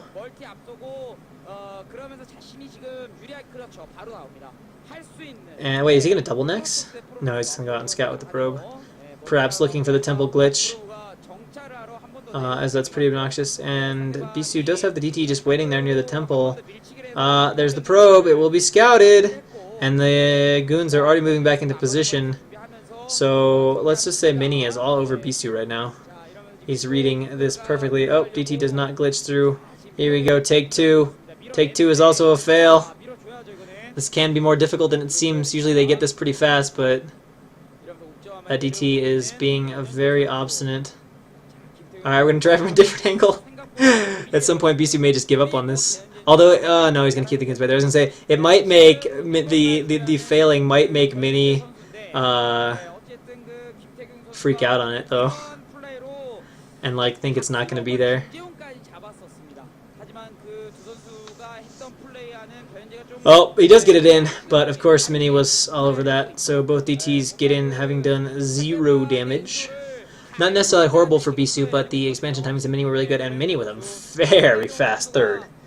In PvP, this is fast. Like, fast. Like PvT fast. But Bisu doesn't seem to be overly aggressive himself and doesn't have a lot of units yet, so it looks like Mini's going to be getting away with this just fine. And is going to find himself in a pretty good position against Bisu. More than not. More likely than not.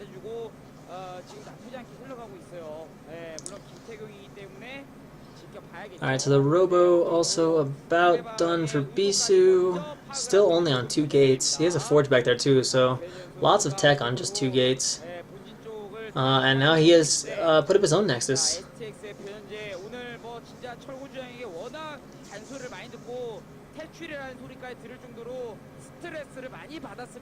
Mini deciding to pull 2 goons back over here to watch for danger, maybe another DT sneak, but not planned. That probe of Bisu gets killed off, so no front of the base info there.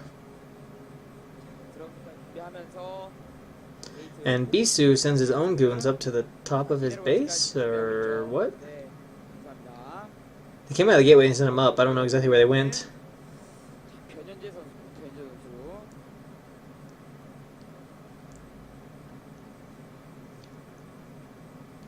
Yeah, he might have built that forge in time. I don't know. Seems like BC builds the forge, though, well after the DT is out, which seems a little bit late. Like, there was another game where he didn't start building the forge until the DT was about halfway to his opponent's base, which seems pretty risky. If the person is going DTs, you'll just die. And what the? Wait, is that? Please tell me that is not. Is that a Nexus? Did Bisu's probe really make a Nexus? Are we really playing PvT style PvP? Or is it just a spotter pylon put below there? I didn't take a long enough look. Okay. Okay. So it's not total insanity. It's just a spotter pylon, which is fine. Just trying to be careful and wary of shuttle flying into his natural to harass. And interestingly enough, Mini has opted to get some Reaver tech. A lot of times the pros do like to mix in late game Reavers with their army. Oh no! Oh! But Bisu also messes up! Bisu also messes up and the shuttle will escape. It does have speed too. So it's a good spot for Bisu. He knows he's got to worry about speed shuttle now. And actually maybe even a little bit of a pressure attack here for Mini. But man, that was so close. If there's 2 Reavers, this attack is somewhat scary. But there are still going to be like 4 storms for Bisu. And Bisu has his own shuttle going out. If that has like a bunch of High Templar in it, it's going to be shades of Stork versus Bisu, unlike Circuit Breaker or something. although not quite as dramatic or bad. There's a cannon there, and goons are ready. The OB sees it. It's all over it. If this drop does damage, I don't even know what's being dropped. It's covered up by Sonic Spanner, or maybe nothing was dropped, and BC just turned around. The OBs will track it. The goons trying to get in position. They're not going to make it, though. And the shuttle will live to harass another day. And it looks like both players are on 4 gateways of eco. Or 4 gateways. 4 gates of eco. Alright, shuttle is coming. Oh god, please don't fly. Okay, BC shouldn't though. He'll have vision and the goons won't. But the shuttle from Mini is coming in the other way. BC shuttle just kind of chilling. Obs of BC scouting out the Mini going to 7 gateways. Here we go. We got to drop a Reaver. Oh my god. Oh my. Somehow the Scarab doesn't go off though, and the Reaver dies. So, oh, BC has a Dark Rocket. If he mind controls the shuttle, that would be adorable. No, it's probably just for feedbacking Templar to kill them, but oh man, mind controlling the shuttle would be quite cool. And Mini goes for a 4th base. It's still a very fast 4th. Off 6-7 gates that haven't even kicked in yet, so it's essentially off 4 active gates. Most of the time, Protesters are scared to take their 3rd off that in PvP.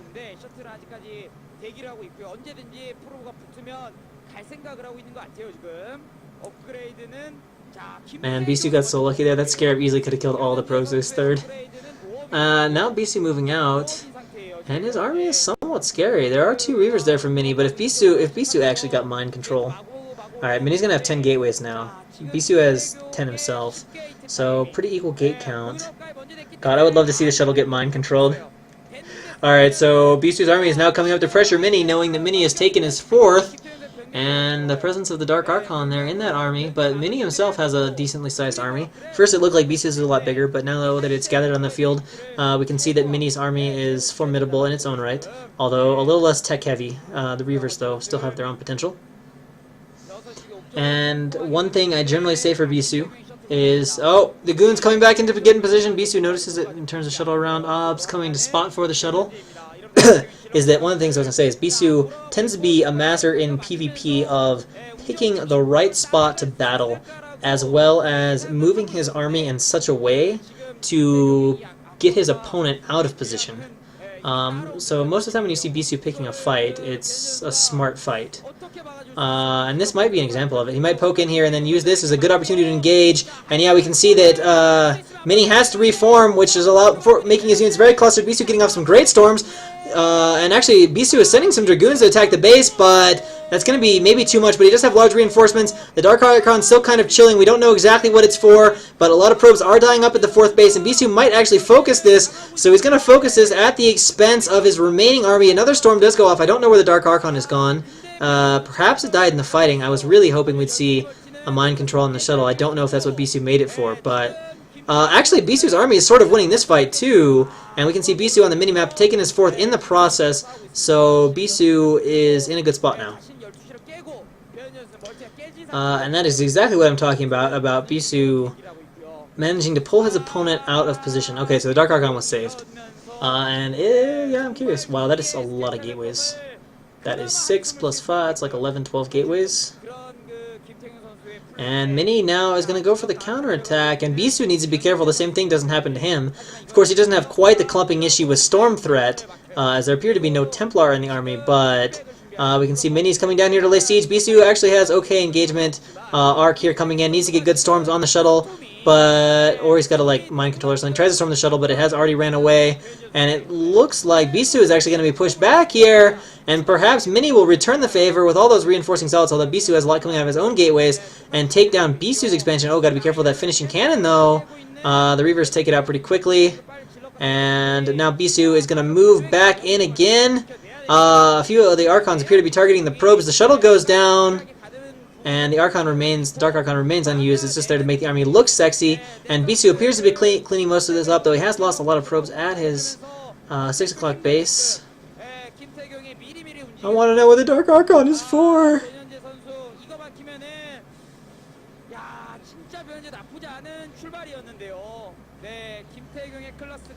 Alright, and there we go. Down goes the last Archon, and the probes transferred back. I don't know exactly how many probes died and how many BSU was able to transfer away. 김태경 9연승에 10연승까지 간다면 진짜 김태경을 누가 막냐인데 물론 조일장 선수와 김윤중 선수. Man, that is like 13, 14 gateways for BSU. That is a ton of gateways. Let's just leave it at that. Probably is. Oh, storm drop, but only gets a few probes, 5 or 6. Okay, maybe 8. So pretty nice storms there by BSU from hidden Templar hidden by the banner. Probe drill might kill the Templar off. And we got a scouting zealot looking for other bases over here at the right side.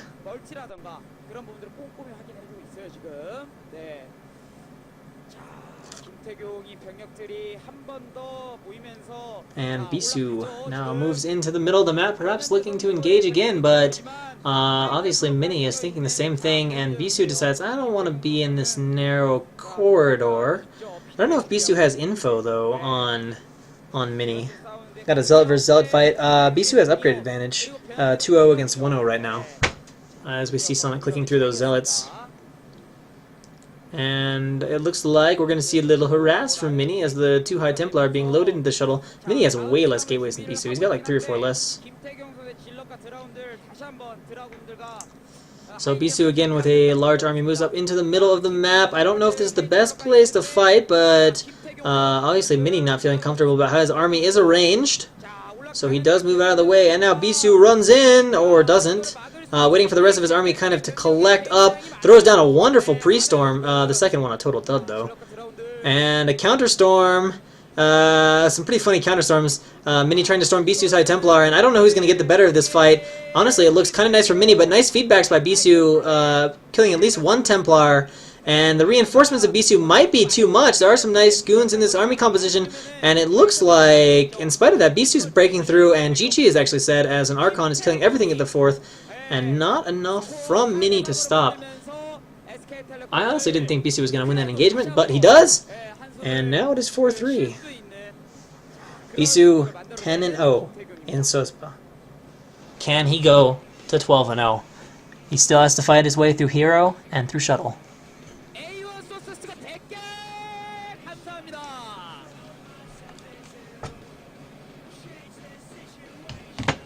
Man, BSU Dagger has to be like the happiest person in the world these days. Like, I don't even know. These results are insane right now. Okay, it is perhaps the most anticipated matchup of the day. It is BSU against Hero on Jade. Jade is a Protoss favored map in SOSPA competition, or sorry, in Brood War competition. I don't know what its stats are for SOSPA, but in Brood War it was a good map for PvZ. With almost equal balance, meaning slightly favorable for Protoss. In SOSPA, how have the results been? I wouldn't be surprised if they favored Zerg, just because Zerg does pretty well in SOSPA. At least until BSU. ZVP in SOSPA maintains the normal balance of about 54%. In fact, Neo Jade in SOSPA is like the exact perfect balance stats that Brood War normally produces.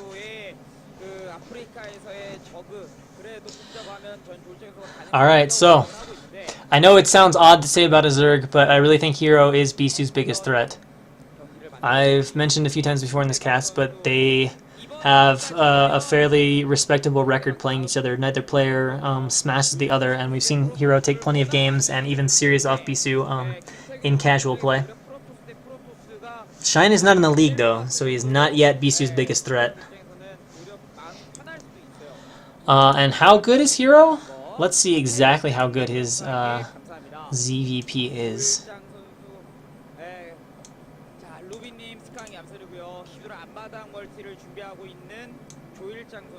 73%.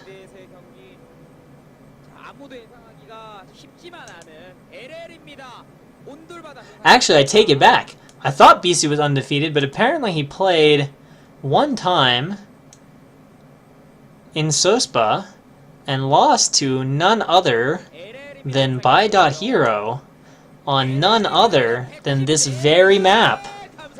So, how is that? How is that for interesting? So does BSU even the score here? Or does Hero continue to beat BSU? So that's some interesting history to add there. 자, 정말 많이 받게 될 And yes, PVZ is by far BCU's best matchup. He was over 70% at it in his Brood War career, like 71%. His other matchups were 65 and 63. Some saying Bisu let him win.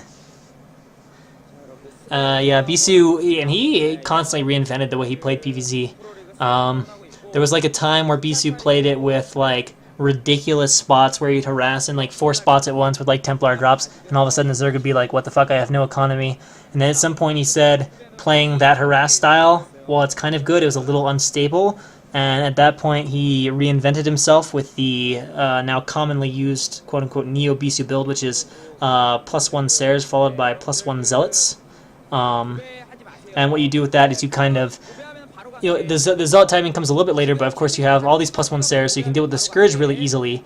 And then you take the Zealots, and you don't necessarily commit to an attack, but you can kind of zone with the Zealots between the natural and the third, and just kind of pick off stray units and just be efficient.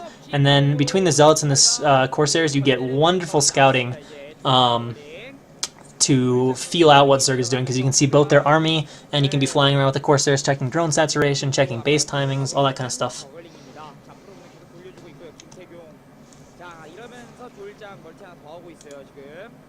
아까 그 시청자분이 조일장 선수가 나온다고 하니까 또 시드라 보겠네 이러는데 프로토스전에 Yeah, I guess you could say Bisu carries 나오는데 조일장 선수가 시드라를 물론 잘 쓰는 건 맞지만 그거 가지고 SKT.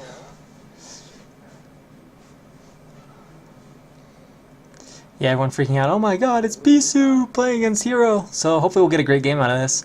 The two best of their respective matchup. Well, Killer might be as good at PvZ as Hero is, but they have different styles by and large. Hero seems to really love to play like 5 and 6 hatch aggression, and we can see he's doing that again. If you look at his base choice, he's taken the close third, which is very common of Hero, and that lends itself to the aggressive 5 and 6 base play.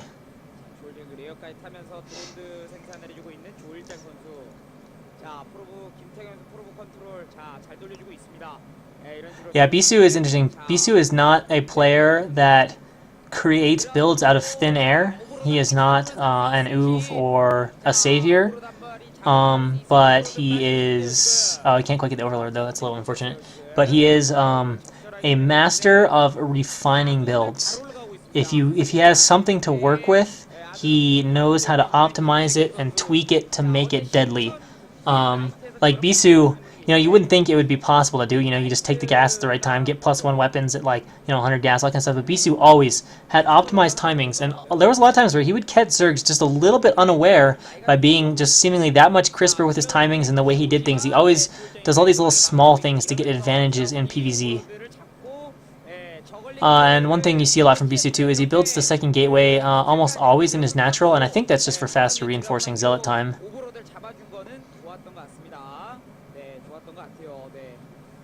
Oh, Ling gets picked off. And yep, this is very, very typical Hero. 5 hatch, wait, is that? No, it's 5 hatch, right? No, it's 4 hatch. No, am I? Yeah, it is. There's only 1 hatch of the natural, right? So if we got 4 hatch Hydra, that's not Hero's typical, I don't think. He does it sometimes, but... and Bisu, oh wow, this is going to be so nice. Well, never mind. Yeah, that's going to be pretty nice for Bisu. 4-gate Zealot plays pretty nicely against 4-hatch Hydra a lot of the time, because you've got enough Zealots that you can kind of fight the Hydra before they have really critical mass, and then you can just keep forcing Zerg to make constant Hydra. And unlike Protoss, that means no drones for Zerg, whereas Protoss just ecos up behind it and does what they want. And it will be shuttle for Ace if Hero were to lose, as he's the only player remaining. And yes, he definitely delayed a Stargate for this, as you have to if you're doing 4-gate +1.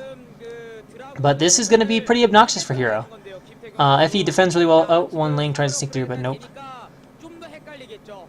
And this is not something you see Bisu do very often, and by that I mean delay Stargate. So we'll see how the control is here from Bisu. There's already going to be a lot of Hydras out, but 4-gate Zealots has lots of Zealots and lots of reinforcements, and Bisu goes right into engage. This might be a little aggressive. Yeah, it's a little ambitious, and Bisu needs to gather up his army. And now Hero is going to send Bisu running back home. At some point on the... Oh, Bisu actually lets the Zealot go stray, but appears to catch it. At some point on the way home, though, because of reinforcement distance, I think we might see Bisu catch up to Hero. And the control from Hero was pretty good, and Bisu sneaking a Zealot in, pretty typical Bisu stuff, so that didn't run by unintentionally, that was intentional. But Bisu's lost all his Zealots and is in a little bit of a scary position right now. He's being forced to add a second, maybe a third cannon. First Corsair out to scout right now. But we might have a little bit of a concern here. He's adding a lot of cannons. He knows he's in a bit of trouble now. His Zealots were not on time. Hero's timing's too crisp with his own 4 hatches. He was able to have absolutely no sunkens or anything. Just, proceed right to 4 hatch unopposed and move right into it. Another Zealot is sneaking out for Bisu, but there are sunken colonies to block some of this aggression now. And that is lots of Hydra at the front. Bisu's going to be forced to sack Zealots to delay here. And the control from Hydra, or from Hero, is wonderful right now. The Zealots are hardly getting off hits. And if he's able to break through, the second cannon is finishing. This is going to be dangerously razor thin for Bisu, but he does have 4 gate of Zealots of reinforcing, and it looks like with 3 of the cannons finished, the 4th, 5th, and 6th will finish, and Bisu will hold, but it's still going to be a while before he has Templar tech, as his archives was only about 3/4 warped in right as Hero moved in.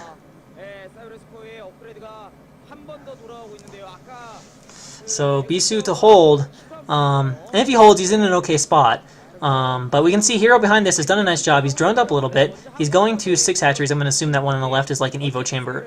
Well, that's big for an Evo chamber, right? I don't think he can do 7 hatcheries. 1, 2, 3... Yeah, I don't think he can do 7 off 3 base. But we might see Hero try to turn this into a contain. Does he have a lair? Because that is a very narrow choke and would make a pretty good place to throw up a contain. There's 3 different heroes. This is not that hero. That's Hero Join. This is by Hero. Not the 600 APM super spamming hero. There was Hero Join, Buy.Hero, and there was another hero too, but I forget which one it was. And of course there's also Protoss SC2 hero. And we do see an Overlord going in the main. I don't think there's lurkers yet though. Sorry, I didn't check for lair when Sonic just panned back to see if that's a realistic possibility. Yeah, Liquid Hero is another hero. There's a lot of heroes. Popular name. Alright, so Templar are out for Bisu now.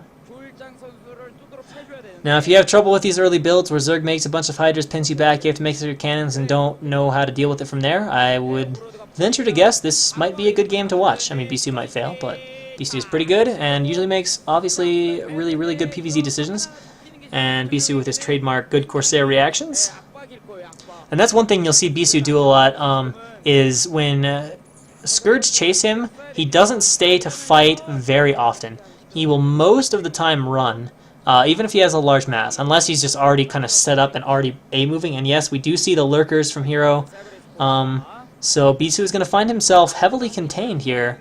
And Hero, going to another hatch, if left unchecked, is going to present major problems for Bisu. I mean, if he gets 4 base eco, it's basically not going to happen for Bisu without some really wonderful harass or something. So a very scary contain is now beginning. And Hero is far enough ahead with his macro, or in a good enough spot with his macro, that Bisu doesn't have too long to break out. Now, because he's putting down that hatch fast, it means Hero is a little bit thin on units compared to what he would be if he would have just committed outright to the contain. But we can see he's already got a lot of units back at home too. And Bisu's scouting all that out, getting a feel for exactly what Hero's up to. Yeah, technically he could try that Junho, but pros are pretty good at scouting. That kind of stuff usually is denied. So the Ob's coming. He does have a shuttle. We are going to harass. I mean, that's pretty much contain 101. And unfortunately for Bisu, he is contained on just 2 gases, which means he's very limited in his production of Templar. And he can't make too many Templar if he wants to make a bunch of goons, which at some point he will need to. He's going to go up to 8 gates. And a shuttle is sneaking out for Bisu, and Hero is like totally anticipating the shuttle. He's got like Hydra in position to snipe it on the other side of the map. That gives you an idea how scared those Zergs are of Bisu's harass. Most Zergs will leave very few or no Hydra back at home and just let Hydra popping from the hatches defend harass. But Hero's concerned enough about this that he is leaving Hydra out on the map and leaving a good number of Hydra back at some of his bases to defend against Bisu's harass. It's just a scary threat. He's just good with it. He's frequent with it. And one of the things you saw that was pretty nice by Bisu, he knew or suspected there could be a Hydra threat there. So he moved his Corsairs into position. Hydra moved over thinking the shuttle could be nearby, but then Bisu juked it away. But this bottom Overlord may have spotted this. Yeah, everything's coming back. So I think he kind of knows Corsairs are cleaning out Overlords over here. So this is probably the drop path of the shuttle. And there it is! The drone's running away, and the storm only kills 2, so not much of a storm. Does he have a second one on that Templar? It seems he does not. But still, that is a very big container. If he gets Hivelings too, this is this is pretty much getting to the point now where it's going to require a break and win by Bisu, and that is a shit ton of lurkers. Like, a shit ton of lurkers. Bisu's looking pretty dead. As much as I hate to say it, guys. He's going to need to do something crazy with harass here. That's like 20 lurkers deep field at this point. And of course, the storms against that are going to be horribly ineffective. We do have some harass going on though right now by Bisu. Of course, they're trying to pick off Overlords and do damage, but Hero is just, you know, he's on 4-base eco now. He's massively ahead. The drone's good reaction from Hero, runs away, and the shuttle now heading down towards the bottom base, which is not yet fully saturated. But look at that lurker field. That has got to be near 20 lurkers. That's just not good. Alright, so Bisu moves forward now to start attacking the lurkers with the Dragoons. The Hydras move forward. Storms need to be really good. And Bisu uncharacteristically losing 2 obs. One thing that gives Bisu an advantage, and a significant advantage in this over any other Protoss, is that Bisu has separate hotkeys for Dragoons, Zealots, Templars, Corsairs, and Observers. Everyone is on a unique hotkey, and it gives him some of the most precise control. You won't see him, or rarely will see him, accidentally stray Templars too far into Lurkers, accidentally stray Observers. It's really beautiful and wonderfully done, and he's actually making pretty good progress on that contain, but there are still a lot of lurkers, although if he clears out the ones on the right, he can be fighting from high ground to low ground, and if he were to break, there are a lot of zealots left waiting in the wings, but he does lose the obs. He is still pushing forward. I'm surprised he's gotten through this many lurkers, and if he breaks through all of them and gets good storms on the lings, there's not going to be that many units left back at home from Hero. Look at all the zealots. Suddenly, Bisu seems to have a lot of macro, and there is going to be a chance for a counterattack from Bisu. Not that many lurkers left. They're all on the low ground, which is no good to be. And now Hero has to scramble to defend multiple bases. He does not have SimCity at his third base, and Bisu powering down the ramp. Only 1 lurker remains. There's a few on the high ground which are sort of being ignored.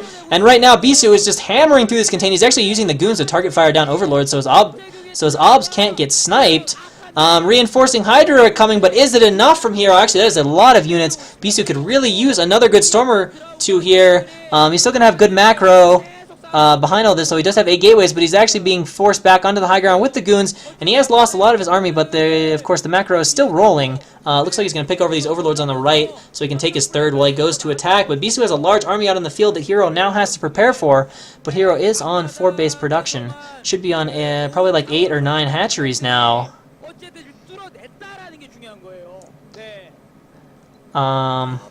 But Bisu desperately needs a third, or he has to go win right now. Like right now, because 4-base against 2 is really, really good for Zerg.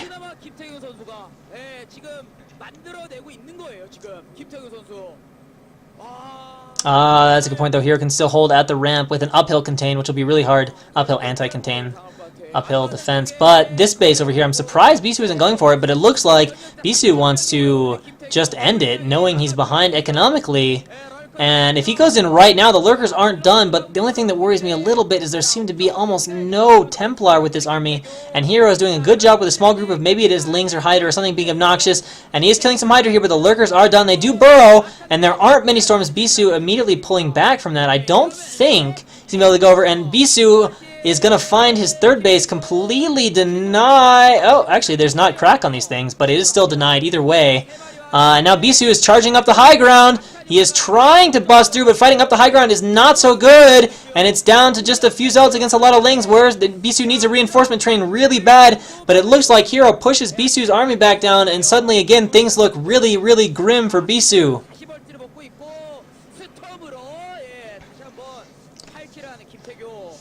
I don't know, it's 4-base to 2, and Bisu is having hella trouble getting a third base. This is a really bad...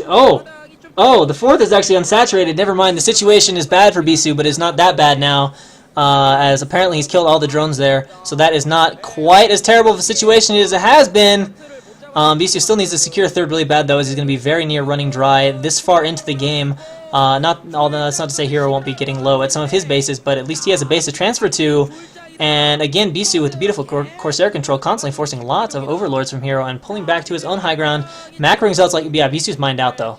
Yeah, so that was always going to be a threat. So BSU, I don't know, I mean, it's great that he shut down the mining there with whatever he did, whatever drop that Sonic missed. But there is no mining right now whatsoever from BSU. It's going to start here in a second. He's being forced to long distance mine. I'd love to see the saturation on Hero's mineral patches, but this is going to be at least another minute or two where BSU has to play against a Hero mining from 3 bases. Oh man, we are getting a good game out of this. I am glad. BSU keeping his army down to secure that 3rd base. They probably need to get the 4th pretty quick too, as 1 base mining. You know, Hero can just transfer drones and still have his 3rd and Nat and some other stuff mining for quite a while. Hero's going to have good mining for a while. Zerg mines out slower, has more bases to spread drones over. Yeah, he will have the 3rd gas, and with his minerals running low, BSU will have lots of gas. So there will be, at some point here, lots of Templars or maybe Archons. Oddly enough, Hero is not resaturating that base at all. I guess he was worried enough about defending that he has not had any opportunities to sneak in drones whatsoever. We're going to have some Lings running down here. Is there Hive yet? Because if the Lings are without crack, this is also not so scary. Like, if there were cracklings, this would be very unpleasant for BSU as well. You can see BSU being very careful with his army movement there, worried about going too far away from his 3rd base, knowing that there could have been Lings looking to slip by on their side, and BSU finding this base still not mining. Crackling is a Ling that has the attack speed upgrade, and they are incredibly good.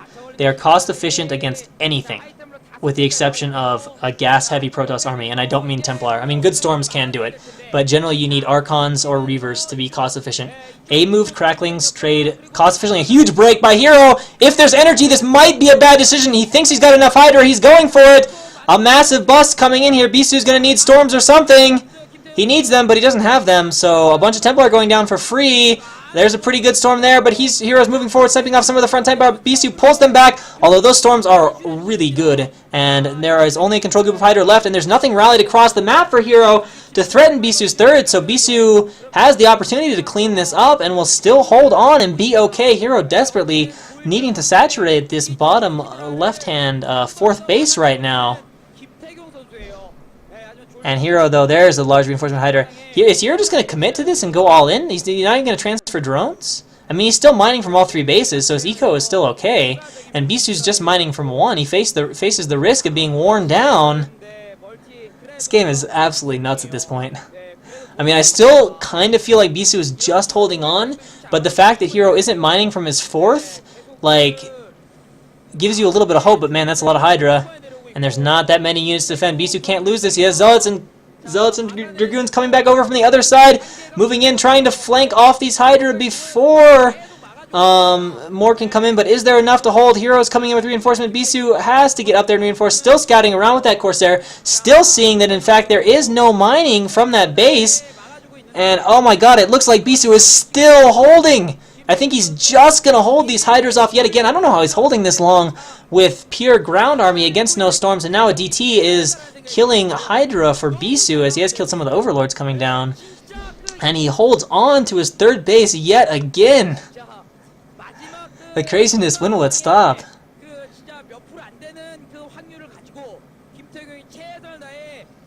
Alright, there's finally the drone transfer to the 4th base as Hero mines out. There basically. He's only 1 drone left. I don't know how he held that. That looked like 2 control groups of Hydra with like no Templar. And again, here moves on high ground. I think there's Templar there for BSU. 1 storm goes down. Total whiff though. The second one is also a pretty big whiff. And this is not the time for BSU to be whiffing. He tried to storm too fast. Hero was expecting those storms. Moving his Hydra out of the way brilliantly. DT is sneaking in though, potentially. And now the Hydra going right behind the minerals, forming a really, really scary arc. Oh, what BSU wouldn't do for a storm at this point. I don't know. I want to see what's going to happen with that DT, but this is a lot of units from Hero. BSU is being forced to run in the back. He is killing a lot of drones though with that DT now, or at least threatening a lot of drones with that DT. A robo going up. The probes are pulled. This is usually not good. Are there going to be reinforcements for Bisu? Will it fall? I think the third base is going to die, but Bisu is desperately sending reinforcements across. And GG is said from Bisu. Hero gets it done 5-3. Bisu falls to a losing record 0-2 against Hero. Not enough in the end.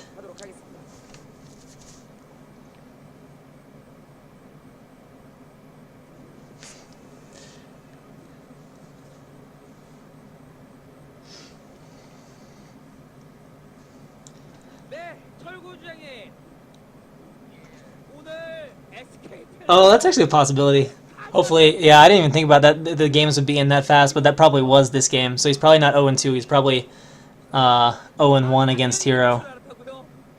But I actually didn't think that because I thought I read in chat that someone said I expected Hero to win that in the sense of Bisu ended up being the winner.